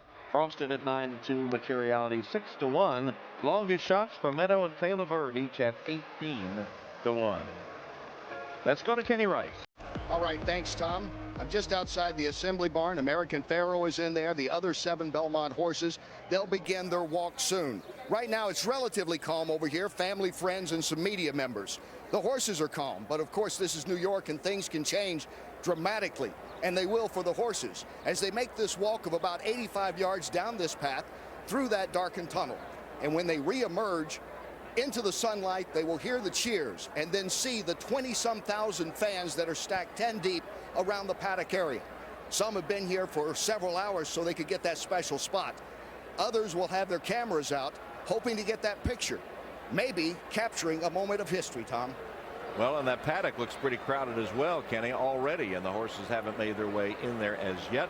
So we'll keep an eye on them to see how they react to this big crowd. Let's take a look now at the Belmont jockeys by the numbers. Gary Stevens at 52 is the oldest on Taylor Bird. The youngest, Irad Ortiz, just 22 years old. 5 Belmont Stakes winners are in the field of jockeys today, son of an all-star lineup. The most wins, 3 by Gary Stevens. The most starts, 18 by John Velasquez. And the most attempts at the Triple Crown, well, the first in history, Victor Espinoza making his 3rd attempt to win the Triple Crown. He's with Bob Costas. Okay, Victor, as Tom Hammond just said, this is your 3rd crack at a Triple Crown. War Emblem in 2002, California Chrome last year. How does that background help you today? I believe a little bit. You know, it's always helped me, you know, come back for the 3rd time. You know, at least I know my way around. And I always learned something new the last 2 times. Hopefully this time it will be different, you know. But I'm excited to be here, and you know it's all up to American Pharoah. If American Pharoah he come back good and he's feeling great and ready to go, my job will be more easy. Last year after the race, you said that California Chrome felt a bit tired to you, like he might have been spent. On the other hand, everyone seems to think that American Pharoah looks great in training leading up to this race. How does he look to you? He looks amazing. You know, I saw him the way he worked last time, which is an amazing work. Big difference, the way California, you know, Chrome, when he come back for the Belmont, the last work, it was not really impressed. But the way American Pharoah worked last time, it was just unbelievable work. Now this year, before the Kentucky Derby and then again before the Preakness, you were so serene and relaxed that you took a nap, but you had 3 mounts earlier on the card today. Have you gotten any shut-eye? A little bit. After my 2nd ride, you know, I took a small little nap, but you know, I figured out that I don't have that much time, so I sleep all night long, and I wake up at 10:30 this morning, so I feel great. If you win in the 11th race today, after the celebrating's over, you'll sleep like a baby. Right? Yeah. Relief. All right, Victor, good luck. Thank you, guys. Okay. Back to Belmont Park, Triple Crown on the line, and post time drawing near. We're back after this.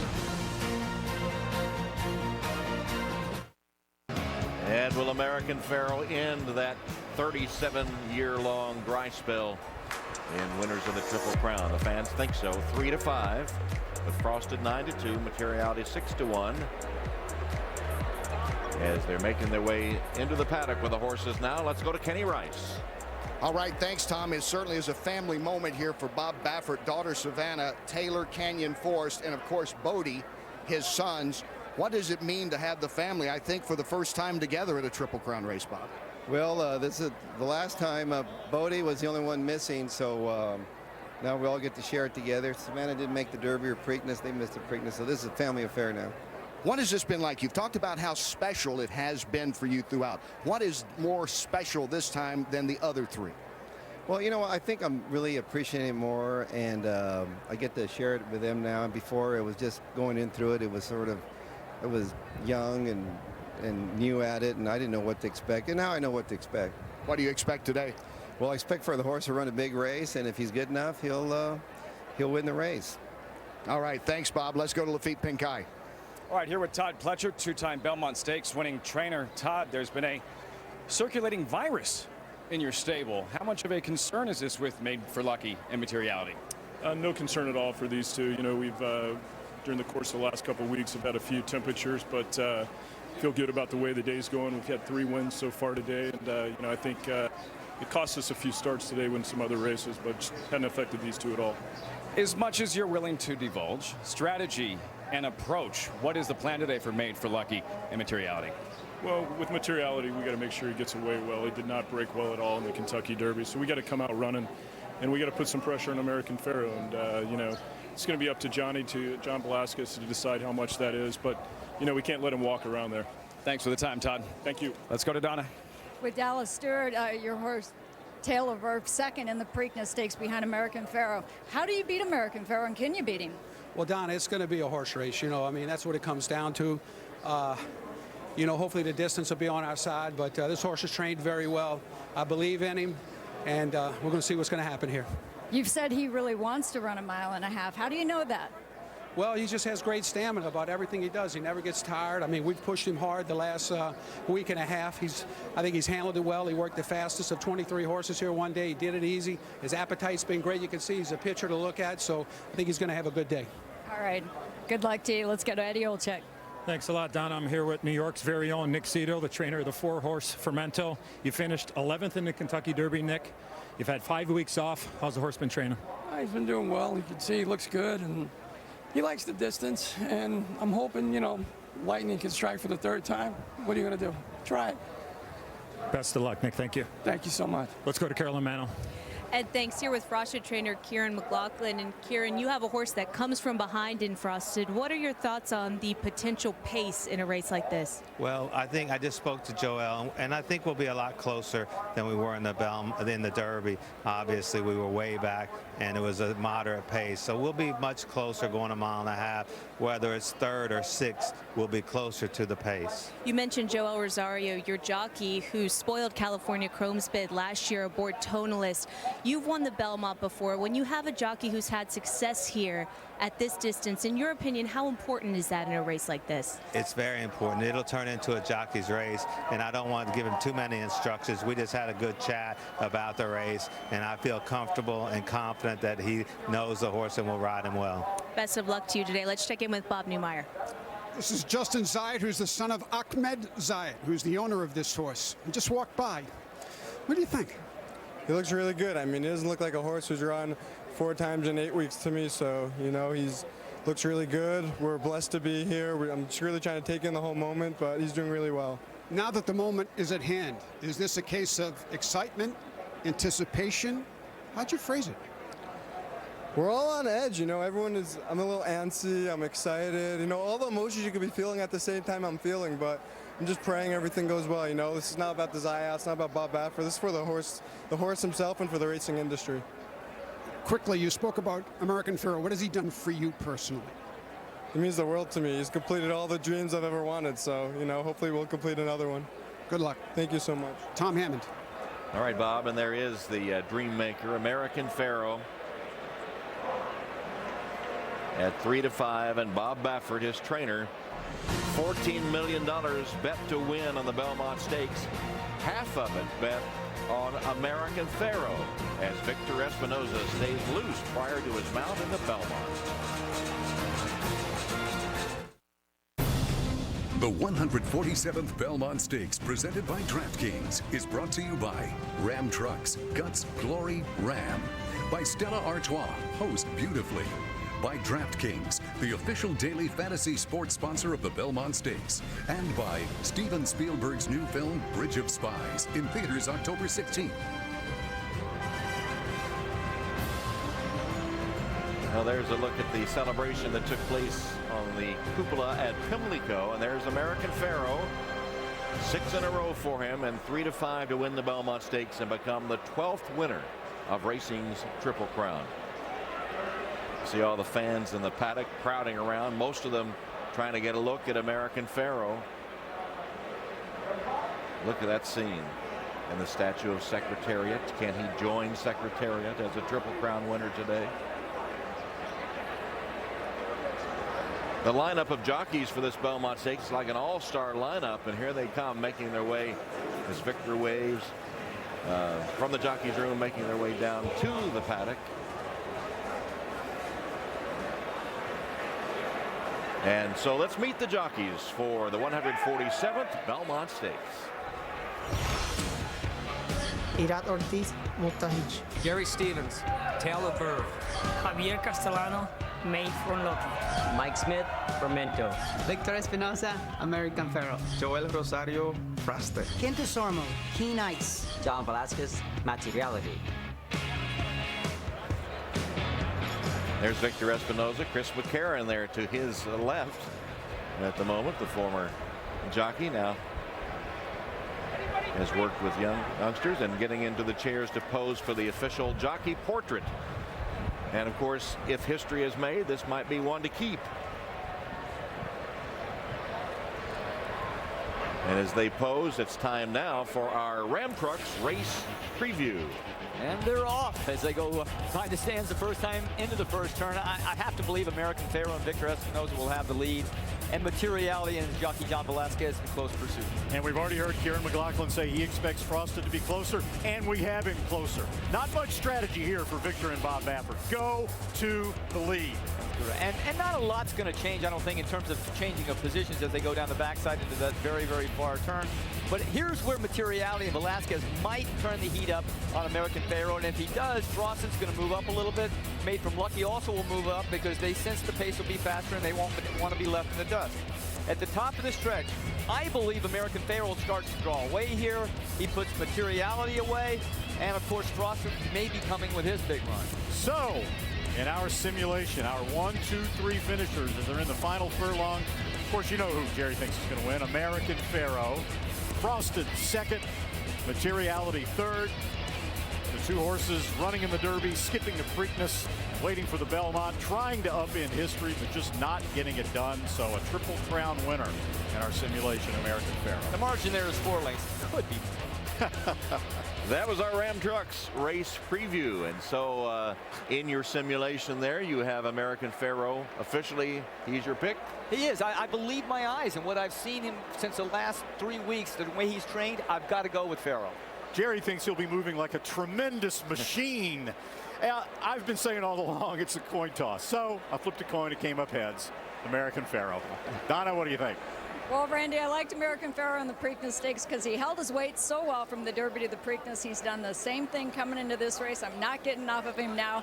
Kenny Bryce, you've been picking him all along. Can I guess you're staying with American Pharoah? I'm staying with him, Donna. He was the best 2-year-old. He is the best 3-year-old, and I think he got much better with that great performance that he had in the Preakness. American Pharoah stops the drought. 4th time is the charm for Bob Baffert today. Let's go to Lafitte Pincon. It's a good thing American Pharoah doesn't feel any pressure, the weight of an industry on his shoulders, 37-year Triple Crown drought, and now all of us are picking him. That's the kind of weight that could stop a train. I'm going with him anyways. American Pharoah wins. Going away. Carolyn, what do you think? I'm on board. American Pharoah all the way. I think Bob Baffert and Victor Espinoza have earned the right to be in this place in sports history. He's trained well all week. I want him to win. The question is, will he win? And for that, let's see what our handicappers think. Well, I'm asked all the time, do you take the best horse or do you take the best price? And I try to take a little bit of both. American Pharoah is unbelievable. He's tremendous. I can't knock him, but I'm looking at 9-2 on Frosted. He's a son of Tappet. He can run all day. I will select Frosted for the Belmont Stakes. I'm going to take the 4 horses on the outside. I'm going to box them all. The key is, as Jerry and Randy just said, materiality, putting pressure on American Pharoah. I'm going to go with the 6 horse, Frosted, and hopefully picking them up down the lane. 2 votes for Frosted from this corner. Thomas. All right, a couple of contrarians there, taking Frosted when everyone else took American Pharoah. That's the overhead scene of the paddock here at Belmont Park. And as they continue to get ready, get the saddles applied, soon the jockeys, and now an exclusive first look at Steven Spielberg's Bridge of Spies, starring Tom Hanks, in theaters this October. Jonathan Taves and the Chicago Blackhawks lead Tampa Bay 1-0 in the Stanley Cup final. Steven Stamkos and the Lightning look to get even in Game 2. Coming up live from Tampa, that will be immediately following our Belmont Stakes coverage. And there's that crowded paddock scene. It has to be exhilarating, Jerry. It is. It's exciting, and even the most chiseled veterans have butterflies in their stomach until they see their horse. I was always wondering how he was reacting to this. Once we get on their backs, then the sense of calm starts to go over us. But American Pharoah looks to be handling it really well. He got the earplugs in. Yeah. Calm, cool, and collected. Yeah, that's his story. He looks good. He does not look like he has been put through a ringer in this Triple Crown campaign. And there is Bob Baffert, trying for the 4th time to win a Triple Crown, 3rd time for Victor Espinoza. American Pharoah trying to become the 12th Triple Crown winner. Let's join track announcer Larry Colmus now. Racing fans, please turn your attention to the paddock and welcome New York legend, 4-time World Series champion, Joe Torre. This is the moment that New Yorkers and sports fans all over the world have been waiting for. Riders up! And so Joe Torre with the command of riders up. Move Tahij, the 1 horse, will be first as Irad Ortiz, who's been hot over the last 24 hours, gets a leg up from Mike DeCock. Taylor Verve will be next. That's Gary Stevens riding him for the first time.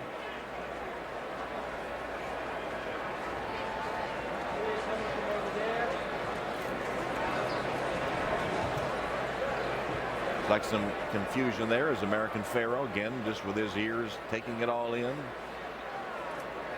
Victor Espinoza right there next to him. As soon as he gets up, he will feel a sense of confidence. Look, he knows what he needs to do. The thing that might be out of his control is the brake, but everything else Victor can control, and he knows what to do. And the crowd cheers as Espinoza gets the leg up on American Pharoah, and Bob Baffert follows him toward the tunnel that takes them to the racetrack. And the Zayats surrounded by a crowd of well-wishers, onlookers, media. And there's a look at Frosted. Yeah, certainly Joel Rosario needs to keep an eye on the pace. If it's slow, he needs to be closer. He cannot afford to lose too much ground on either turn. He's just not that much better than these horses. He needs a good ground-saving trip. And Materiality, who could be one of the keys to American Pharoah's chances of winning. He's the pace competition for American Pharoah. If Materiality is as good as Todd Pletcher, John Velasquez think he might be, then American Pharoah could be in for a fight to shake him off. So Materiality, John Velasquez with Todd Pletcher walking to as American Pharoah enters the tunnel. He'll get a big ovation as he makes his way onto the track, and he's spotted by the fans.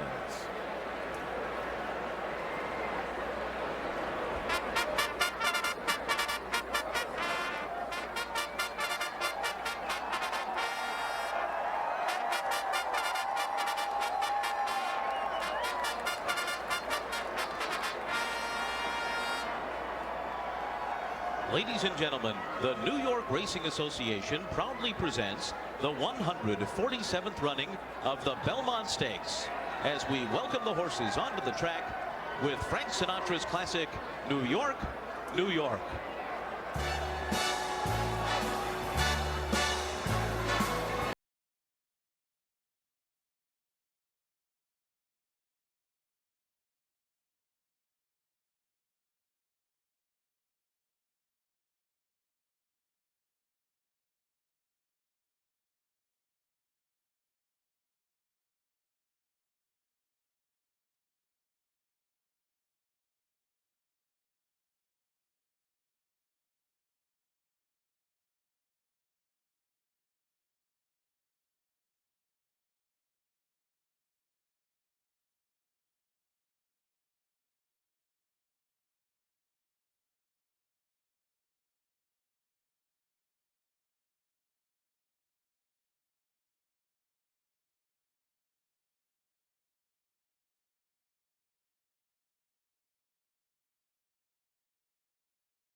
The Big Apple, if you can win here, you've got the Triple Crown for American Pharoah. There's number 1, Mubtahij. The name means elated in Arabic. He's the international horse, bred in Ireland, raced in Dubai, trained by a South African, ridden by a Puerto Rican. He stayed in the U.S. after running 8th in the Derby. Number 2 is Tale of Verve, second in the Preakness at 28-1, but it's been 10 years since a Preakness horse has won the Belmont. Pick up Hall of Fame jockey Gary Stevens here, who has won the Belmont 3 times.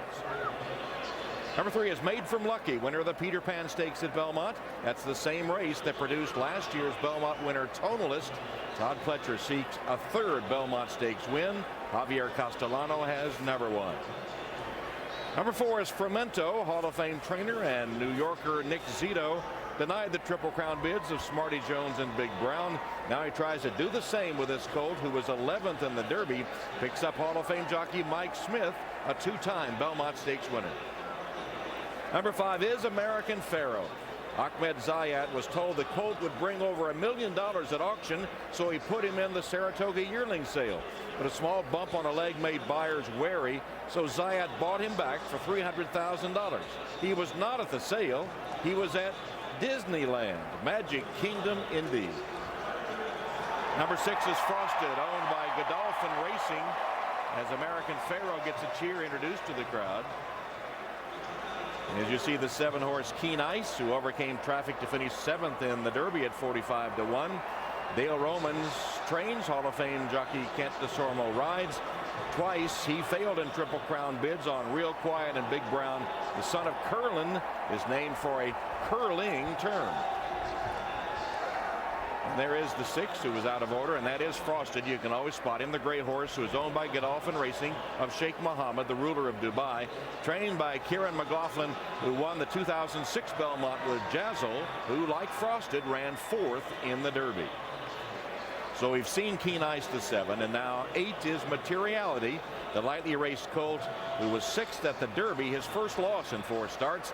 He gets his name from an accounting term. Owner Gil Moutre is in banking. Todd Pletcher and John Velasquez have each won a pair of Belmont Stakes crowns. And that is the field for the 147th Belmont Stakes. $1.5 million for 3-year-olds over a mile and a half. And for the 5-horse American Pharoah, and for his trainer Bob Baffert, it's a chance for racing immortality. Will he become the Triple Crown winner, the 12th in racing history for Baffert? It's try number 4 if he can get it done.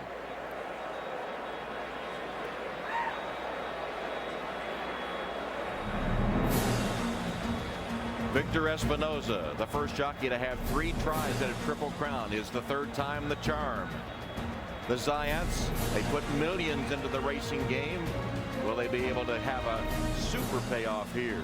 And Bob Baffert with his wife Jill, all of his 5 children on hand for this family affair. Victor Espinosa grew up on a goat farm outside Mexico City. Will he make history aboard this horse, American Pharoah? He goes for the Triple Crown in the Belmont Stakes.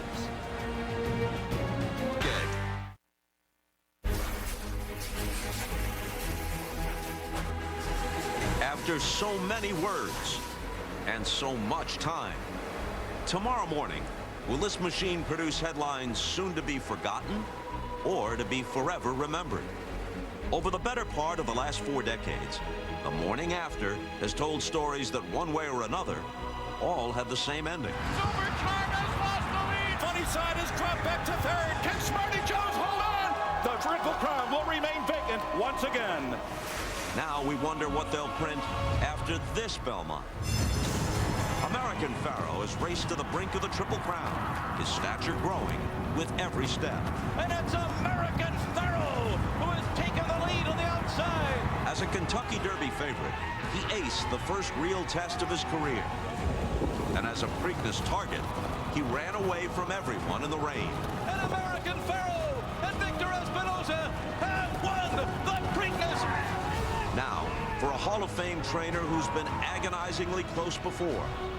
For a star jockey back in the very same place he was a year ago. And for a sport that's seen so many other champions come up just short. American Pharoah is the latest to enter the Belmont starting gate with a shot. So, what will be printed tomorrow? What will the story be? How will the headlines read? The answer is moments away.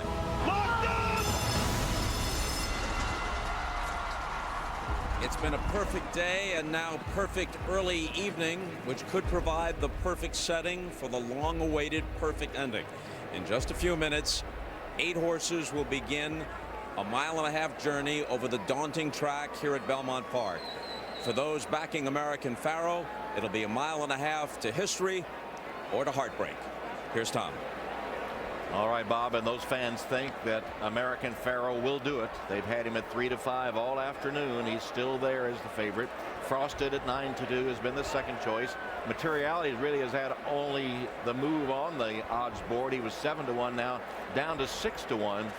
So you see 14-1 and all the way down the line. So American Pharoah, Victor Espinosa, has his legs out of the stirrups, letting him relax a bit. He's relaxed. The horse looks relaxed. American Pharoah was jiggling his head a little bit, but look, there's 2 things that Victor Espinosa has to get right. How fast he's going and where he is geographically on this track at all times. The last 3 Triple Crown winners, Secretariat, Seattle Slew, Affirmed, all went to the early lead.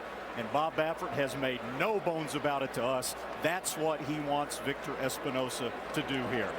So Bob has discussed it with his rider, and that would appear to be the plan for American Pharoah. We'll see if Materiality is able to go with him. And the wily Hall of Famer John Velasquez holds a very interesting key to this race. Assuming he has enough horse, Jerry, when and how aggressively will he choose to go after American Pharoah? It'll be somewhere down the backside, assuming they both break normal. Johnny doesn't want to kill himself in the process now. He just wants to give both of them a chance to win.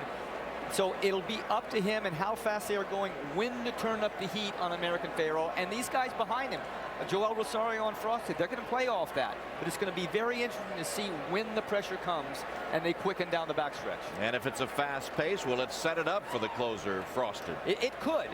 But Frosted can't get sucked into an early move himself. Joel Rosario, too, has to know how fast he's going, but he's got to save some ground as well. After his 4th place finish in the Kentucky Derby, hurt by the wide trip, hurt by the slow pace, so many people immediately said, just wait for the Belmont. He could be the spoiler, and we'll see if that indeed comes to pass. And what about Keen Ice, who had trouble in the Derby and then was closing a little bit at the end of the race? Well, Kent DeSormo's been in this spot before.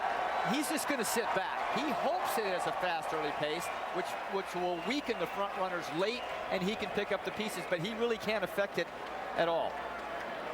And the crowd roaring in anticipation as the horses begin to approach the gate. Donna?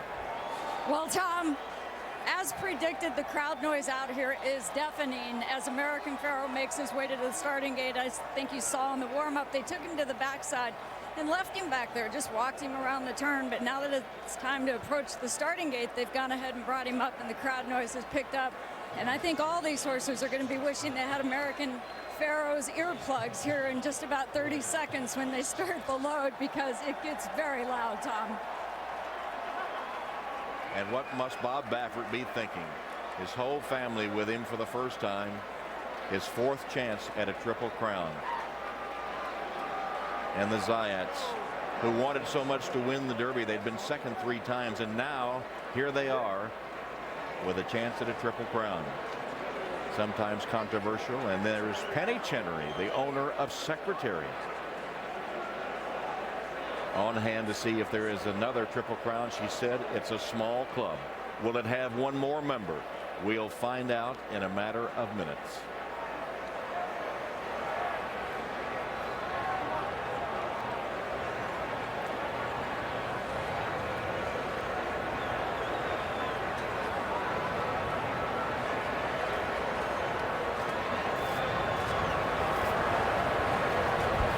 Into the gate with a chance at the Triple Crown.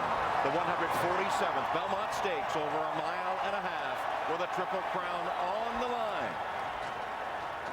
And with the call of the Belmont Stakes, here's Larry Colmus. And the last few runners are moving into line here. All eyes on stall number 5 with American Pharoah. Is today the day? Is he the one? We are soon to find out. Materiality is coming up to the outside stall. They're all in line, and we're ready for the start.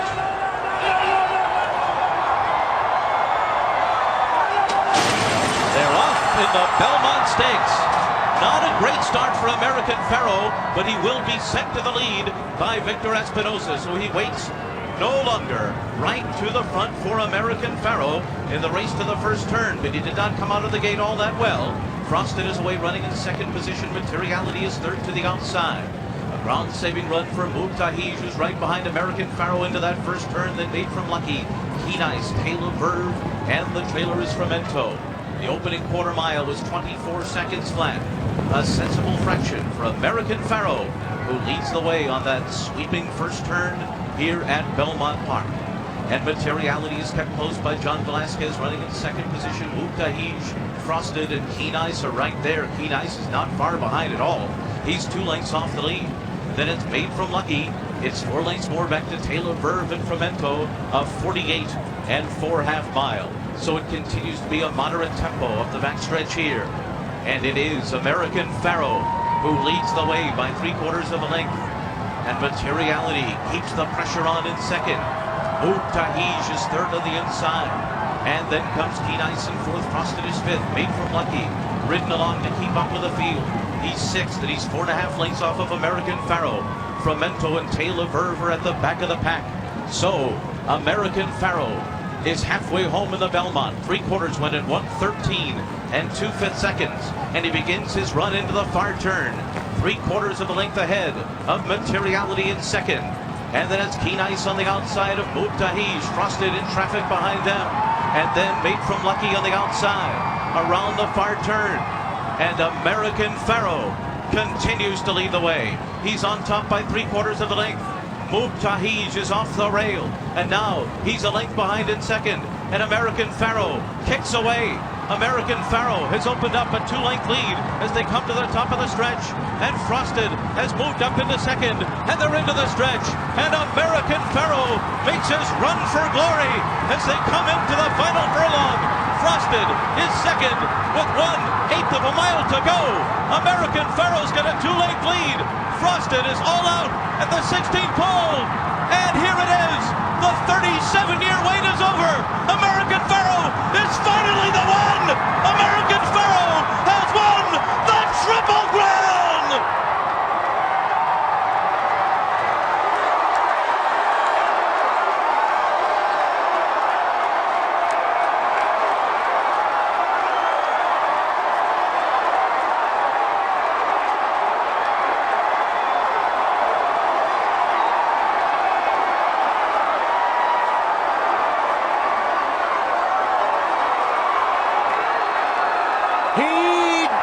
it! American Pharoah has ended the 37-year drought to a deafening roar from the fans here at Belmont Park.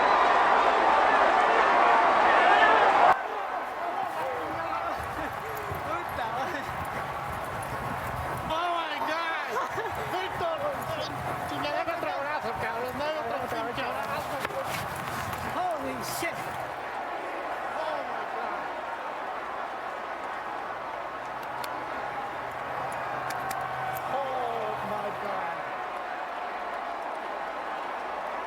And we live in it.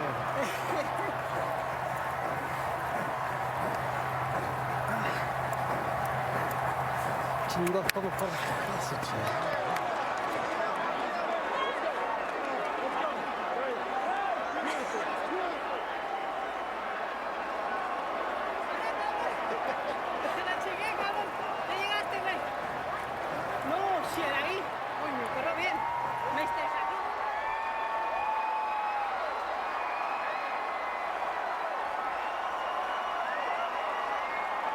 Donna.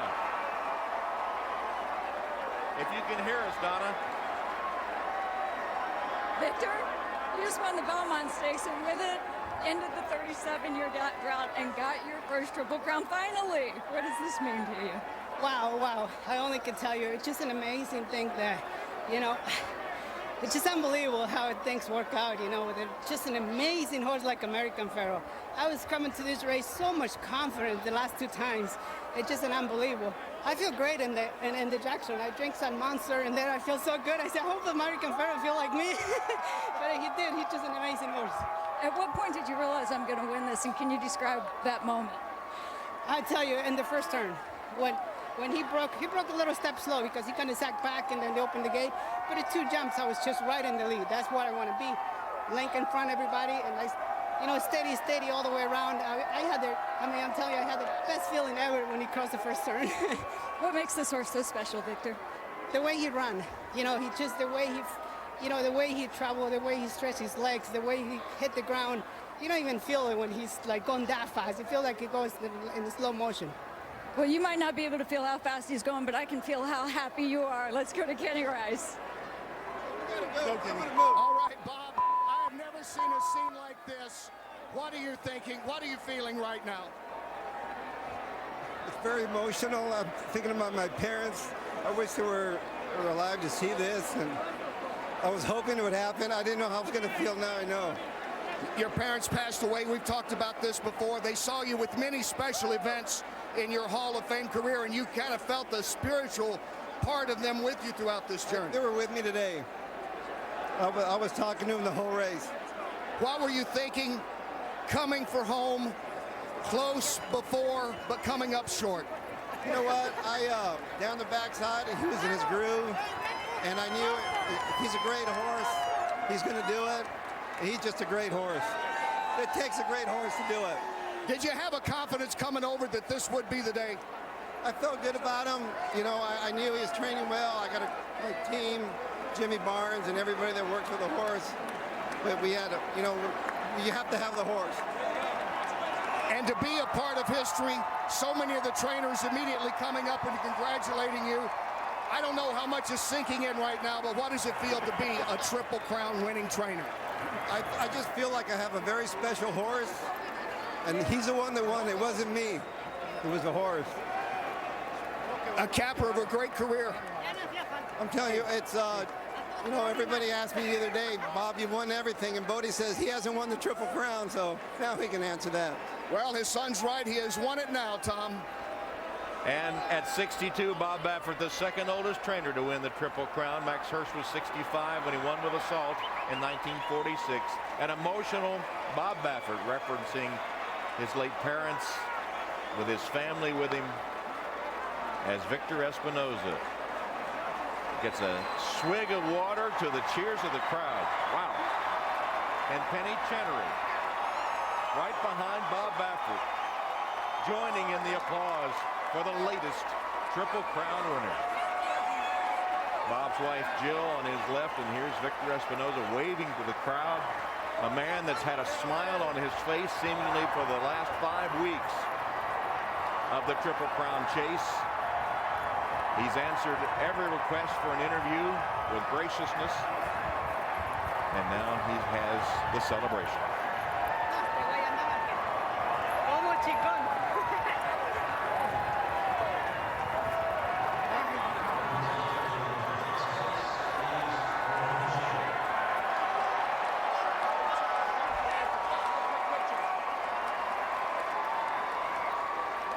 Victor Espinoza turned 43 2 weeks ago. He is the oldest jockey to win the Triple Crown.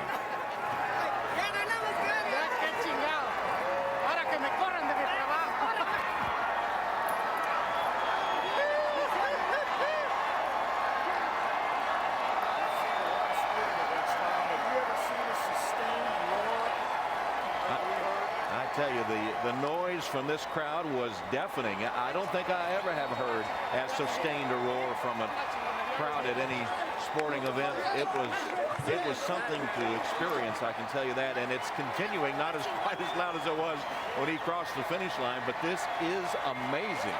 You know, Victor Espinoza, usually as a rider you pull up at the winner's circle and you go in. Gracious as he was, he took him all the way down almost to the end of the grandstand, so the public could clap for him and see him up close, and then he brought him back. Very, very amazing occurrence here at Belmont Park. Let's go to Bob Newmeyer. The moment is over. Give me your emotions. I can't believe it happened. I'm in heaven. It's amazing. Oh my God. Oh my God. As you saw the race on Bob. This is for the sport, for everyone. What about the crowd and its reaction to this horse winning the Triple Crown? Unbelievable. No words for this. No words. You're running around like a chicken. Let's go win the winner's circle. Justin Zayat, son of Ahmed Zayat. Back to you, Tom. Justin, the racing manager for the stable, who just less than a month ago graduated from NYU. And there's a look at American Pharoah, the second wire-to-wire Belmont Stakes winner in the last 30 years. DeTerra was the other in 2008. And the race is official. American Pharoah playing 350, 280, and 250. Frosted was second. Keen Ice was third. The Exacta paid only $13.60. The Dollar Try $54, and the Dollar Super paid $285. American Pharoah, the most lightly raced Triple Crown winner in history. He did it in only his 8th career start. That exclusive club has a new entrant. The horse with the misspelled name and the stubby trail is now immortalized as the 12th Triple Crown winner in racing history. And for Victor Espinoza, after the ups and downs of his career, left home in Mexico at age 15 to drive a bus, now has won the Triple Crown. And Bob Baffert, with his family with him, thinking of his late parents, celebrating the Triple Crown. And for the Zayats, the controversial owners, redemption in part at least, as their horse wins the Triple Crown and makes history at Belmont Park, wire-to-wire winner of the Belmont Stakes.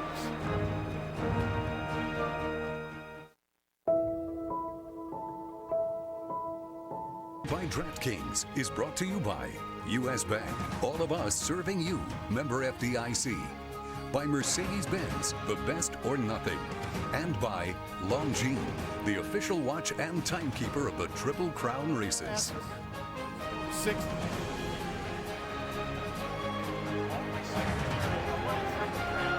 So the past Triple Crown winners have a new member of that club, and it is American Pharoah. As we remind you that the Stanley Cup Game 2 is up next, the Lightning and the Blackhawks. There's Victor Espinoza. We apologize for some profanity he uttered in the heat of the moment as they gather for the winner's circle picture with the newest Triple Crown champion. The Pharoah rules at Belmont Park.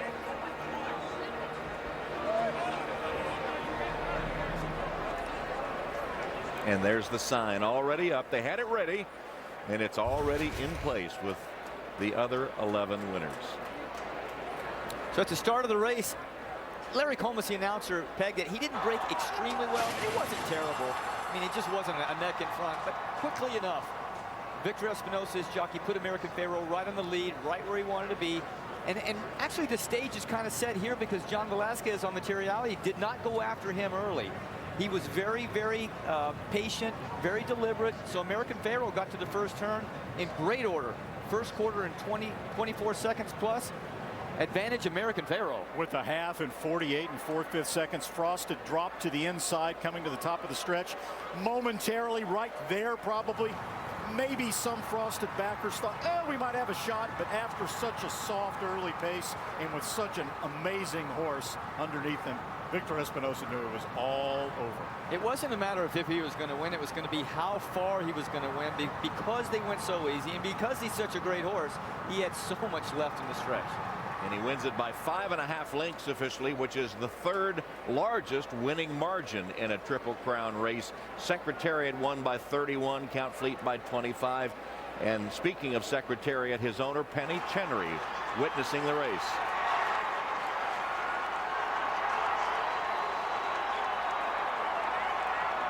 And speaking of Secretariat, only Secretariat among Triple Crown winners ran a 1.5 miles faster in the Belmont Stakes than Pharoah's 2:26 3/5. So a resounding victory by American Pharoah today. And there's the hero of the hour with the garland of carnations accompanying him. Heading back for a well-deserved bath. And no doubt a prolonged celebration.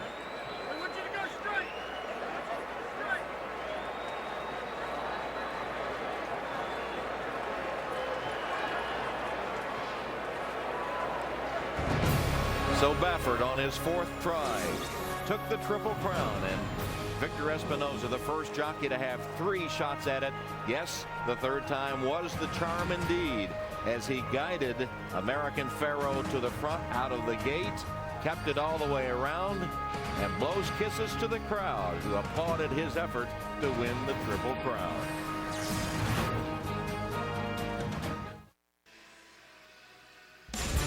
Amalie Arena in Tampa. A warm, muggy day outside, but inside Buffalo-born Patrick Kane, top scorer for the Blackhawks, preparing for another night of firing pucks on Denver-born Ben Bishop. He of the Tampa Bay Lightning, his first playoff and a terrific debut. Game 2 Stanley Cup final coming up, but for now, we return to Belmont. All right, Doc, where the hero is American Pharoah on his way to the barn after winning the Belmont Stakes in wire-to-wire fashion and becoming the 12th Triple Crown winner. And down in Tampa, outside the arena, look at this.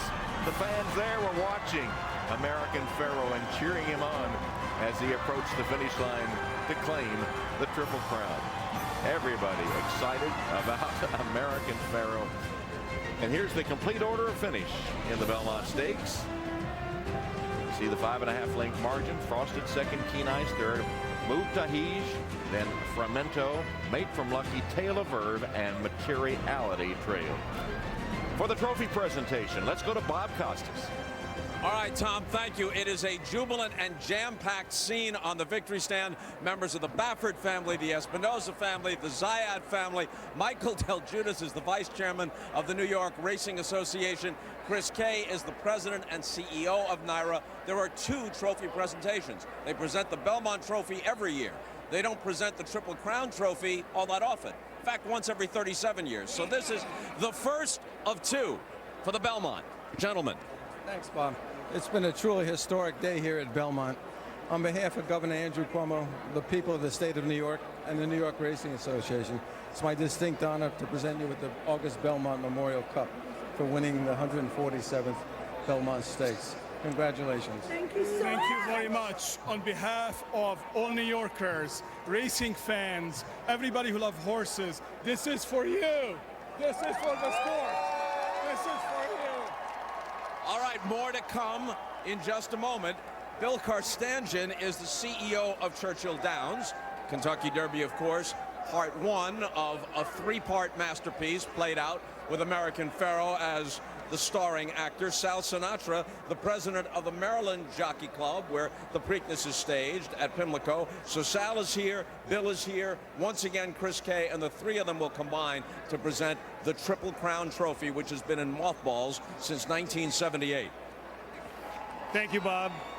Mr. Zayat, on behalf of the men and women of the New York Racing Association, the Stronach Group, and Churchill Downs Incorporated, I congratulate you, your family, your trainer, your jockey, and everyone associated with Zayat Stables for winning one of the most challenging, one of the most rare, and certainly one of the most prestigious awards in all of sport, the Triple Crown.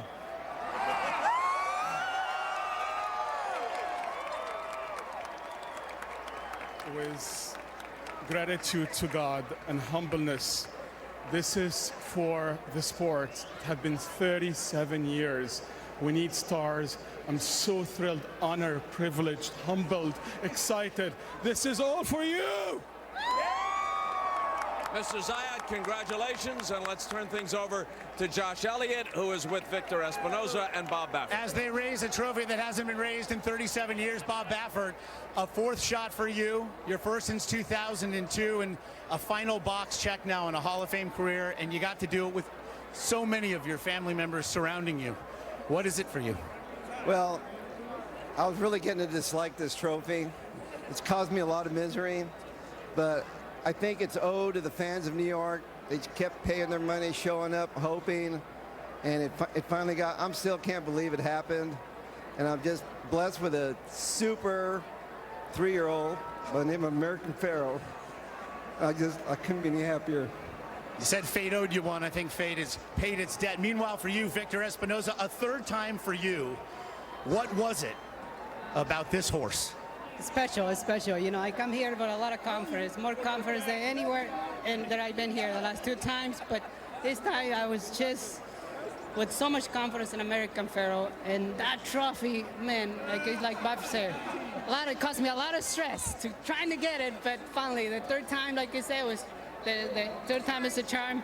You know, it's a 12 Triple Crown. And I have 12 brothers, I mean 12 sisters and brothers. We are 12, so 12.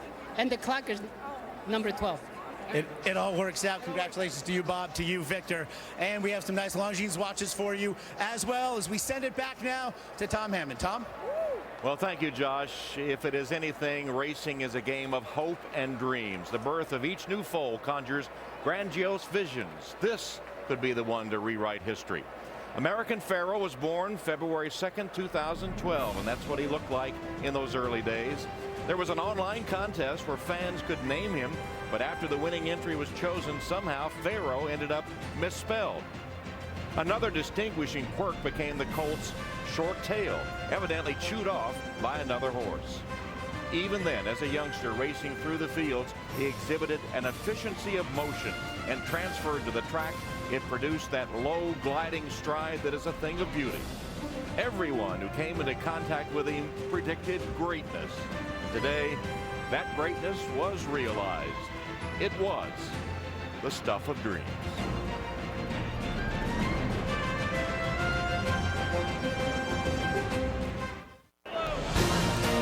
The festive winner's circle scene at Belmont Park with both the Belmont Stakes and the Triple Crown Trophy on display. Hockey is next. Let's go to Bob Costas. Well, Tom, 37 years.